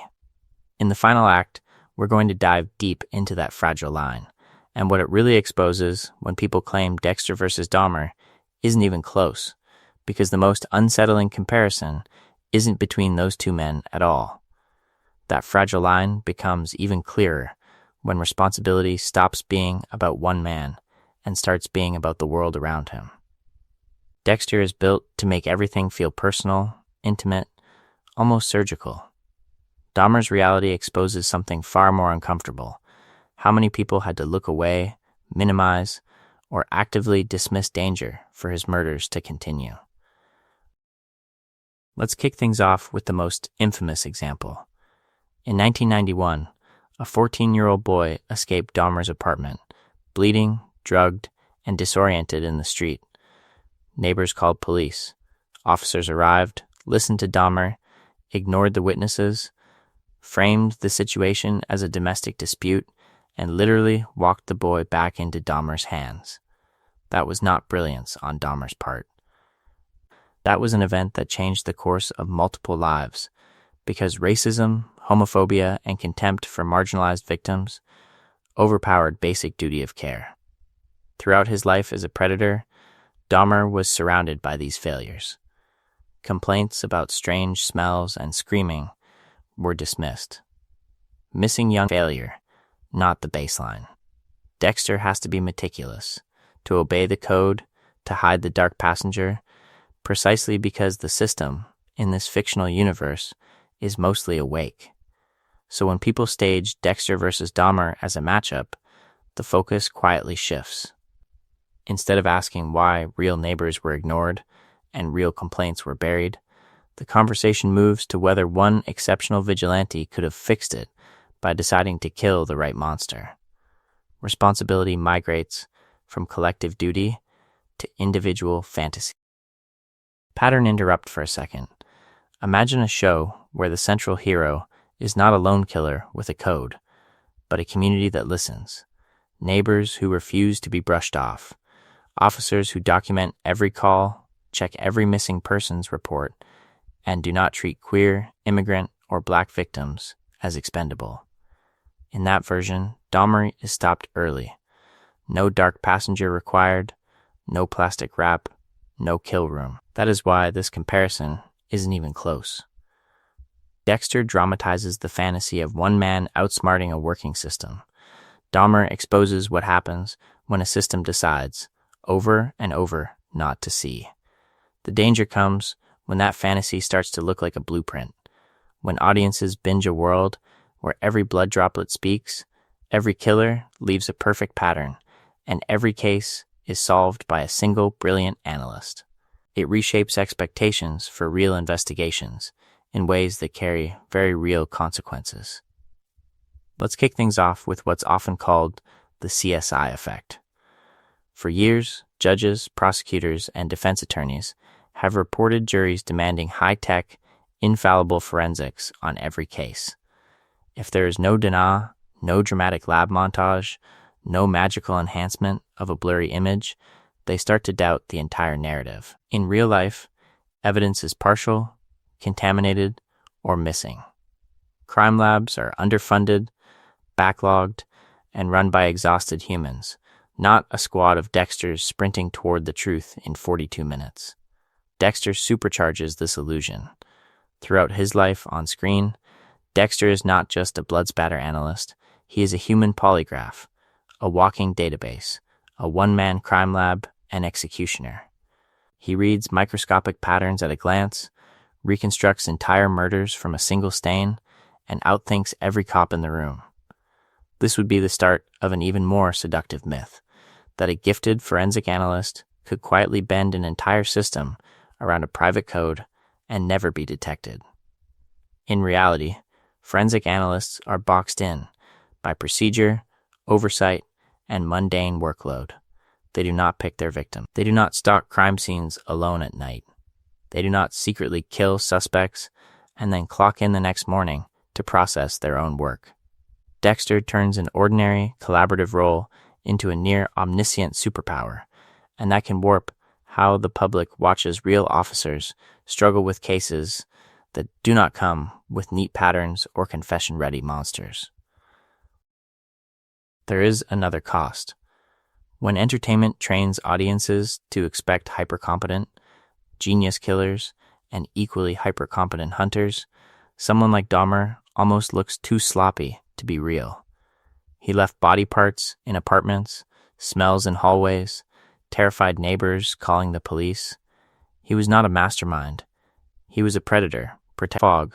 We're going to dive deep one last time by lining Dexter and Dahmer up on 4 axes: method, victims, motive, and impact. When those are put side by side, the comparison doesn't just wobble, it breaks. Let's kick things off with Dexter's kills are surgical.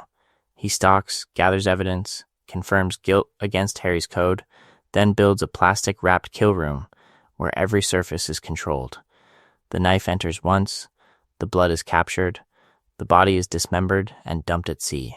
It is ritualized, almost liturgical, and the entire point is to leave no trace. Dahmer's method is the opposite: impulsive, apartment-bound, and chaotic.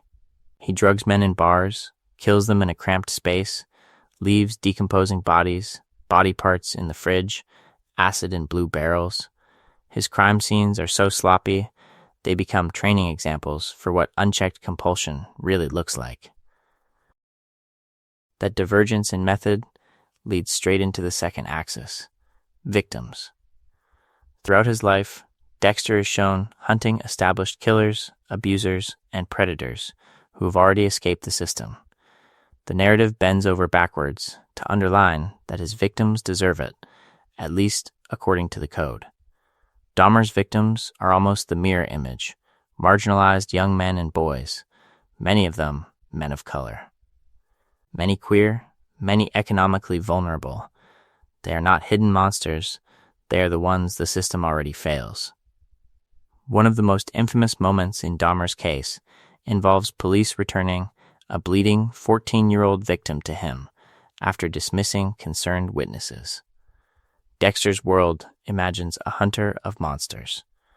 Dahmer was a predator of the unprotected. The third axis is motive. Dexter's urges are framed as a dark passenger, managed by Harry's rules and channeled into a fictional moral framework.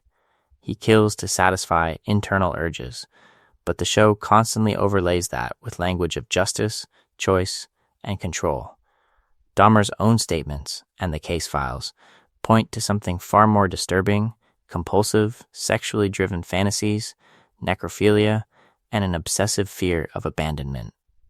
His murders are attempts to create compliant, permanent companions to stop people from leaving. Where Dexter's narrative insists on control, Dahmer's reality is about losing it. Finally, impact. Dexter's killings exist in a closed fictional loop. The Bay Harbor Butcher case scars Miami Metro and devastates characters close to Dexter, but the long-term effects of his crimes are contained inside the narrative. Dahmer's murders tear through real communities. Families are destroyed, public trust in police is shattered, activists organize around racism, homophobia, and institutional neglect, and policy changes follow. The trauma does not reset between seasons. Once these 4 axes are laid out, the phrase Dexter is just Dahmer with a code, stops being edgy, and starts being nonsensical. And in the final section, when one last comparison is put under the microscope, that collapse becomes impossible to ignore. So when comment sections throw out lines like Dexter is just Dahmer with a code, or Dexter and Dahmer are no longer part of the story, the complaints ignored by police, the families dismissed, the way homophobia turned an emergency into a joke, all get blurred out. The line Dexter is a smarter Dahmer quietly shifts the focus away from institutional responsibility and onto one man's brainpower, as if the problem in Milwaukee was a lack of cleverness rather than a lack of care. And that smarter label carries its own poison. Saying Dexter is a smarter Dahmer suggests Dahmer's main flaw was tactical incompetence. The implication is that with better planning, better plastic wrap, better forensics awareness, those murders would be less horrifying because they would be more efficient. Intelligence becomes the axis of comparison instead of morality, compulsion.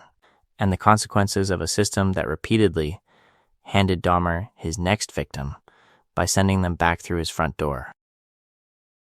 This is where the fantasy really shows. The comparison flatters Dexter fans. It tells the audience that the character they root for would dominate real evil, outplay the real predator, outkill the killer. The deaths in Milwaukee become raw material for a power fantasy. Imagine Dexter in that apartment. Imagine Dahmer on the table.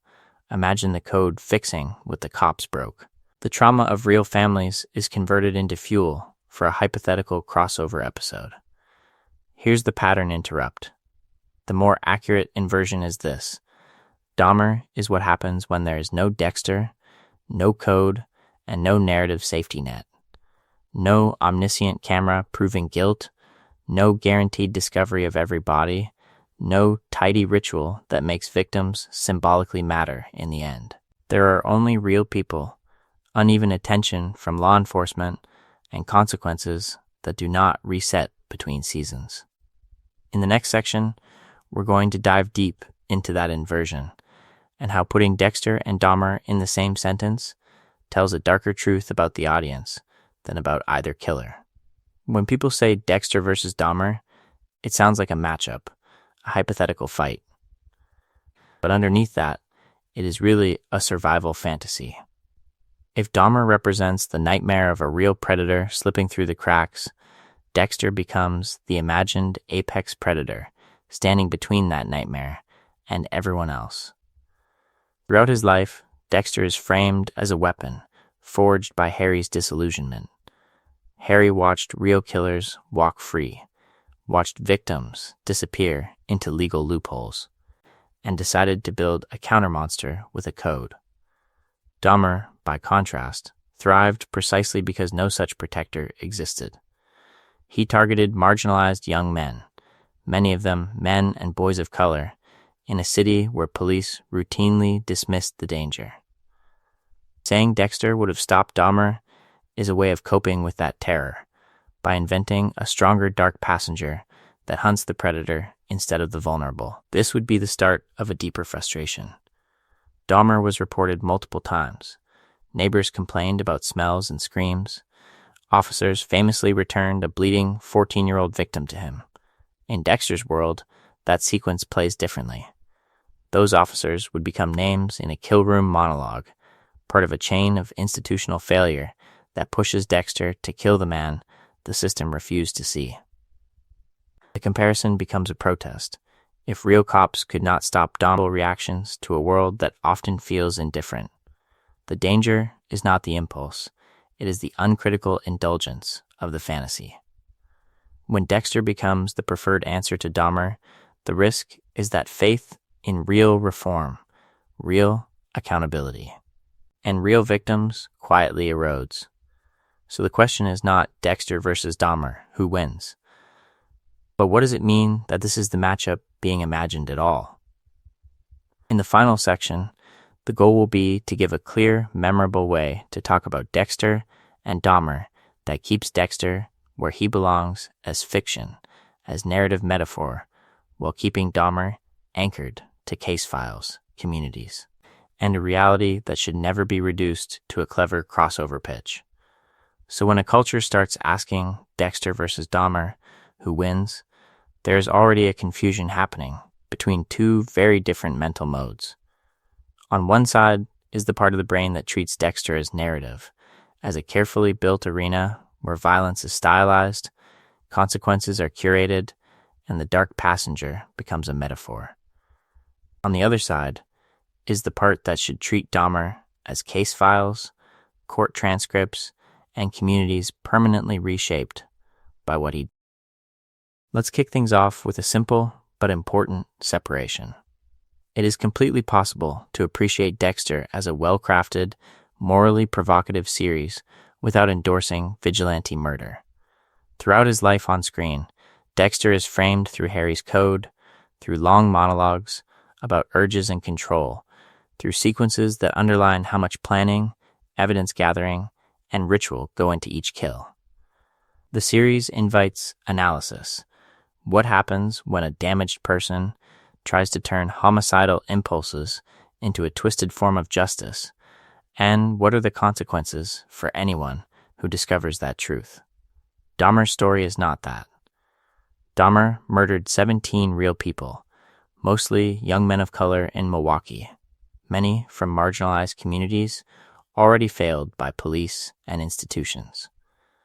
His apartment was not a plastic-wrapped kill room built for television lighting. It was a chaotic, decaying space with sloppy, brutal crime scenes that forced departments to rewrite training manuals. This is not entertainment in the same way. It is a record of harm that demands a different kind of attention, grounded in victims' names and the long-term effects on their families. So one practical move is to consciously separate a fiction brain from a true crime brain. When the fiction brain is active, a debate about Dexter's most compelling season or the internal logic of the code is fair game.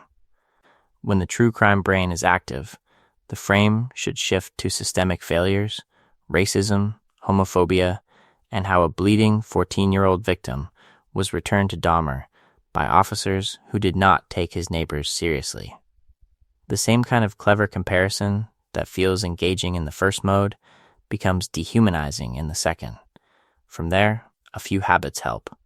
Before making a joke, a meme, or a hypothetical matchup, it matters to pause and check whether the story is fictional or real, whether the character being referenced had a funeral. It matters to remember that Dahmer's victims have surviving relatives. Dexter belongs with narrative metaphors about justice and monstrosity. Dahmer belongs with documents, neighborhoods, and a reality that never deserved to be reduced to a clever crossover pitch in the first place. So instead of asking who would win in a fantasy crossover, the sharper question is what each name exposes about the world that produced it. Dexter versus Dahmer becomes Dexter and Dahmer as two different mirrors, one polished by writers' rooms, the other cracked by case files and grieving families. Let's kick things off with a reframing. Rather than, could Dexter kill Dahmer? A better pair of questions is, what does Dexter reveal about collective fantasies of justice? And what does Dahmer reveal about collective failures of justice? That shift moves the spotlight away from a hypothetical fight and toward the culture that keeps returning to both figures, replaying the same images of knives, apartments, and bodies, while avoiding the harder conversation about why those images feel compelling in the first place. Dexter, as a character, is engineered as a pressure valve. Throughout his life, every aspect of the narrative reassures the audience that his urges are contained by a code. Harry trains him to kill only confirmed killers. The cinematography turns the kill room into a ritual space. The victims are framed as predators who escape the system. When Dexter wraps a body in plastic, the fantasy is that the dark passenger has been domesticated and redirected. That violence can be made clean, targeted, almost ethical. Dexter reveals an appetite for a superhuman vigilante who fixes what courts, cops, and prisons miss. Dahmer, by contrast, drags the conversation in the opposite direction. The case files show chaotic, sloppy, opportunistic violence directed at marginalized young men, many of them black, brown, or immigrants. Neighbors reported the smells. A bleeding, drugged 14-year-old was handed back to him by police. Dahmer reveals not a failure to catch a brilliant predator, but a failure to care about certain victims at all. The question stops being, why didn't anyone stop this mastermind? And becomes, whose pain was so discounted that he could keep killing in plain sight? When the question is Dexter versus Dahmer, attention gravitates toward power fantasies. The smarter killer, the better hunter, the ultimate apex predator. When the question becomes, what do these stories say about us? The focus shifts to self-critique and institutional analysis. Dexter becomes a lens for examining why narratives about righteous killing feel satisfying, why Harry's moral compromise with the code can look heroic on screen, and what the long-term effects of glorifying that logic might be on how audiences think about real punishment. Dahmer, at the same time, forces a confrontation with whose lives are valued when the cameras turn off. His murders expose how racism, homophobia, and apathy created a perimeter of safety around a killer instead of around his victims. The real win is not imagining Dexter walking into Dahmer's apartment and saving the day. It is using one story to interrogate vigilante fantasies and the other to demand better systems, better listening, and more ethical media consumption that does not treat real trauma as interchangeable with scripted horror. Dexter hunts killers, rapists, predators the courts missed. The entire premise rests on the idea that his dark passenger is leashed to Harry's code, so the people on his table feel narratively earned. Dahmer targeted young men and boys, many of them men of color, many queer, many pushed to the margins long before he found them. Dexter punches up into the monster category. Dahmer punched down into the most vulnerable. Treating those targets as parallel erases the power imbalance that defines Dahmer's crimes. On motive, Dexter is written as a man trying to manage urges within a framework that pretends to be ethical. Throughout his life, he repeats Harry's language. This is control. This is purpose. This is the only way to live with what he is. Dahmer's own interviews are scattered justifications, loneliness, obsession, the wish for compliant bodies that never leave. The contrast is the point. One narrative is carefully engineered to be morally legible. The other is morally incoherent in a way that destroyed real lives. And, on impact, Dexter exists so audiences can binge a controlled nightmare and walk away. The long-term effects of that show are debates, fan theories, maybe someone rethinking how justice works. Dahmer's impact is grief that never ended, courtrooms full of families, neighborhoods permanently associated with horror, and survivors still living with what they discovered in those trial transcripts. That's why Dexter is a controlled, ethical fantasy, calibrated to be survivable. Dahmer is uncontrolled, unethical reality. When the internet asks who would win, or calls Dexter a smarter Dahmer with a code, that comparison does two damaging things at once. It flattens Dahmer's victims into background props in a versus match, and it inflates Dexter into something the writers never intended a blueprint for better killing. So when we say isn't even close, it's not about better or worse. It's about a category error. Fiction versus reality, fantasy versus case file, narrative closure versus open wound. Let's kick things off with a pattern interrupt. Picture that opening image again. Dexter in Dahmer's apartment, knife poised over the barrel, ready to kill another monster. The real question isn't who walks out. The real question is why that image feels satisfying at all and what it reveals about the culture that keeps asking for it. In the final section, we're going to dive deep into that discomfort and into what it means to keep watching once the difference is this clear. That discomfort is the point. It is the line between a scripted fantasy and a historical catastrophe. And the way conversations collapse that line is an event that changed how these stories echo far beyond the screen. So how do we keep from losing the plot when Dexter and Dahmer end up in the same sentence? Let's kick things off with language. A simple framing does a lot of work. Dexter is a fantasy about justice. Dahmer is a failure of justice.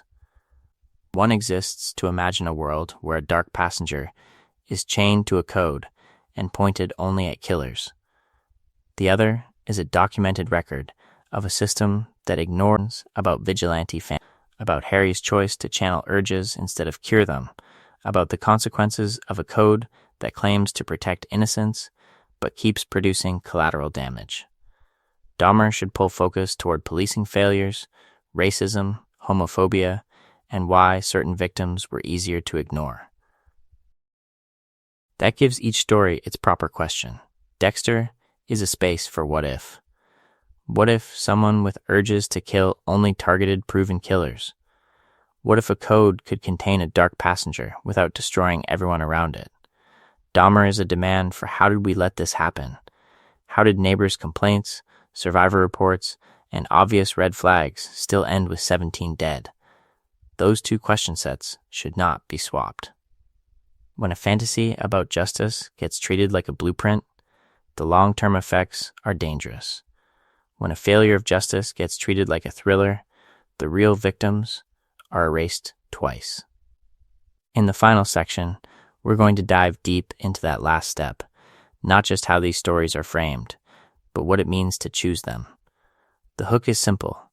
Every click, every rewatch, every recommendation is a small vote. The next question is whether those votes support crime stories that interrogate power or ones that quietly repeat the same harms while pretending to be neutral entertainment. That means every binge, every autoplay is not neutral. It's a trail of choices, and from this point on, the matchup jokes between Dexter and Dahmer land differently because the power dynamics behind them have been exposed. Let's kick things off with the most immediate shift, the way Dexter and Dahmer are talked about online. Throughout his life on screen, Dexter is framed as the clever predator who hunts other killers, while Dahmer, in case files and documentaries, is a real predator who hunted marginalized young men the system already failed.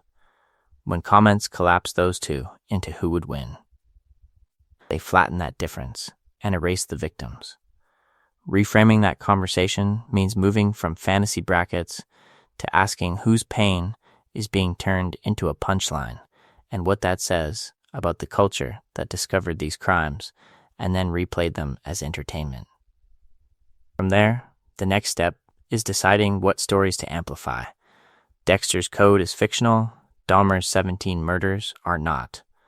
Supporting content that centers victims and communities means prioritizing interviews with families from Milwaukee, reporting on how racism and homophobia let a bleeding 14-year-old be returned to Dahmer, and essays that analyze institutional failure rather than glorifying his apartment as an aesthetic.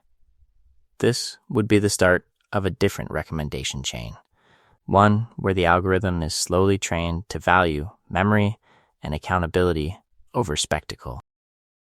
Critical viewing becomes the daily practice.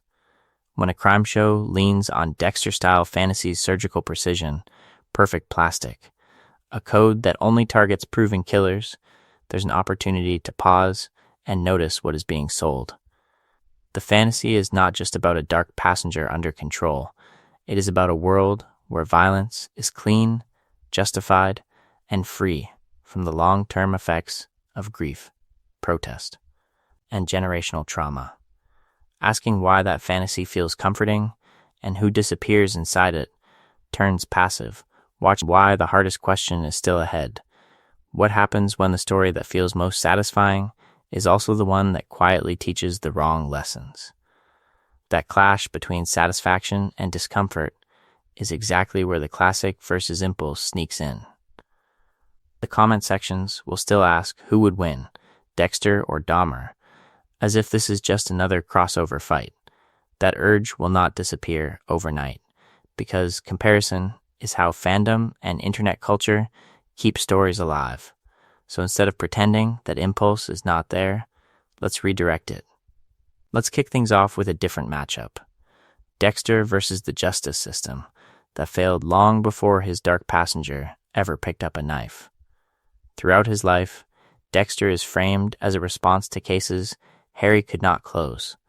Killers who walked on technicalities, victims who never saw justice. In that framing, the real opponent is not Dahmer. It is the network of laws, procedures, and blind spots that made Harry believe a code of private killing was the only answer. On the Dahmer side, the more revealing contest is Dahmer versus institutional accountability. Dahmer was reported multiple times, including when a bleeding 14-year-old escaped and was handed back to him by police. That was an event that changed not only one investigation, but entire training manuals on how officers handle domestic claims, race, and sexuality. The long-term effects of those failures are the real horror, and that is where attention belongs if any comparison is going to mean anything. There is also a deeper versus question running under all of this: fiction versus reality in shaping public opinion. Dexter wraps his victims in plastic, stages meticulous kill rooms, and follows a code that targets proven killers. Dahmer left chaotic, sloppy scenes in a small apartment, preying on marginalized young men the system already ignored. When the internet casually places them side by side, it reveals how a polished fantasy can flatten a brutal historical record into just another character. To dig into these angles, the next moves can be more focused. Breakdowns of other fictional vigilantes, from comic book heroes to grounded crime dramas, can show how often the same fantasy of the righteous killer repeats. Analyses of policing failures in real cases, including Dahmer's, can expose why those fantasies feel so attractive when real institutions collapse. In upcoming videos, we're going to dive deep into those patterns, tracing how the code, the victims, and the consequences are framed on screen versus in case files. Here's the pattern interrupt. At this point, the central character is no longer Dexter or Dahmer. It is the viewer of these stories, standing at a fork. One path keeps treating real killers as TV villains, debating who would kill whom faster. The other path asks harder questions about why certain victims are forgotten, why a fictional code feels safer than real reform, and what it means to carry that awareness back into every comment section and recommendation queue. The next section will stay with that choice and push it further. What responsibility comes with knowing the difference? Never got one. Dexter lets audiences imagine a dark passenger that only kills the guilty. Dahmer forces a confrontation with systems that handed a bleeding teenager back to a predator and walked away. In other words, Dexter is where collective fears get worked out, one ritualized kill at a time. The fantasy is clean: a blood slide box, a confession, a knife, consequences delivered with cinematic precision. Dahmer is where the same fears turn into case files and protests, where racism, homophobia, and institutional neglect do more damage than any single killer. One world is calibrated to close the loop by the finale. The other lives on in court transcripts and anniversaries that never feel like closure. Staying through a long, heavy analysis like this means sitting with that difference. It means tracking every moment where the comparison almost becomes entertaining, and then pulling back to remember real names, real faces, and real silence from the systems that should have protected them. That attention is not casual, it carries weight. If there is one distinction to carry forward, let's kick things off with its simplest form. Dexter is where audiences test the idea that urges can be contained by a code, that a killer can be aimed like a weapon at other monsters. Dahmer is where the truth refuses that comfort and shows what happens when there is no code, when power flows in one direction and every safeguard fails the most vulnerable. So when the who would win matchup comes up again, the answer is that the only victory worth caring about happens off-screen. It happens when entertainment stays clearly marked as fantasy, when real victims are not background texture for a binge, and when names from case files are spoken with more care than any fictional anti-hero. We're going to dive deep into other stories, other characters, other systems that cracked or collapsed. But this one deserves to end quietly. No sensational last image. Just a pause, a breath, and the space to remember that for some people, this was not a show. It was life. And it was taken. So if this comparison shifted anything, this is where the conversation can change direction instead of looping back into the same Dexter versus Dahmer fantasy matchup. Throughout his life as a cultural object, Dexter has been pulled into those who would win threads with Jeffrey Dahmer, as if a fictional killer with a code and a real predator of marginalized boys and young men belong in the same arena. When this video gets shared, it helps when it lands in those exact spaces.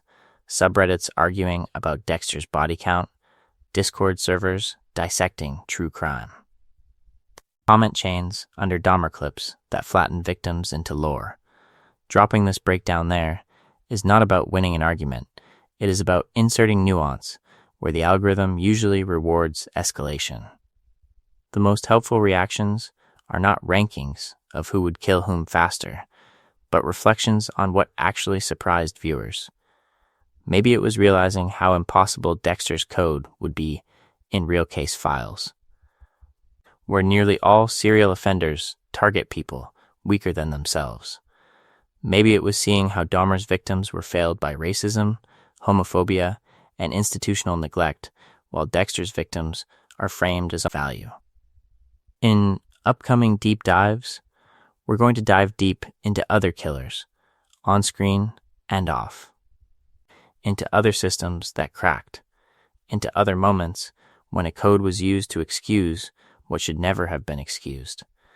That only happens at scale if there is proof that detailed, careful analysis can hold attention as tightly as dramatized violence. There is also a world beyond the platform, supporting organizations that work in victims' advocacy, anti-violence initiatives, or criminal justice reform turns this curiosity into something with weight.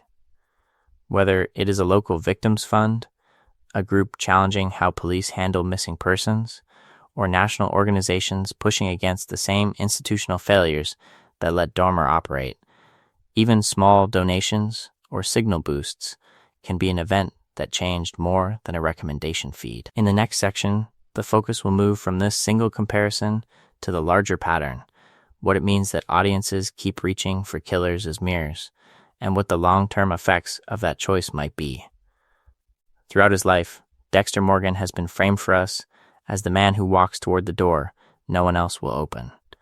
In our opening image, that door belonged to Jeffrey Dahmer's apartment. A collision point between a meticulous fictional hunter and a chaotic real-world predator. Now, at the end, we're going to dive deep into a different kind of choice. We're not going in there with him.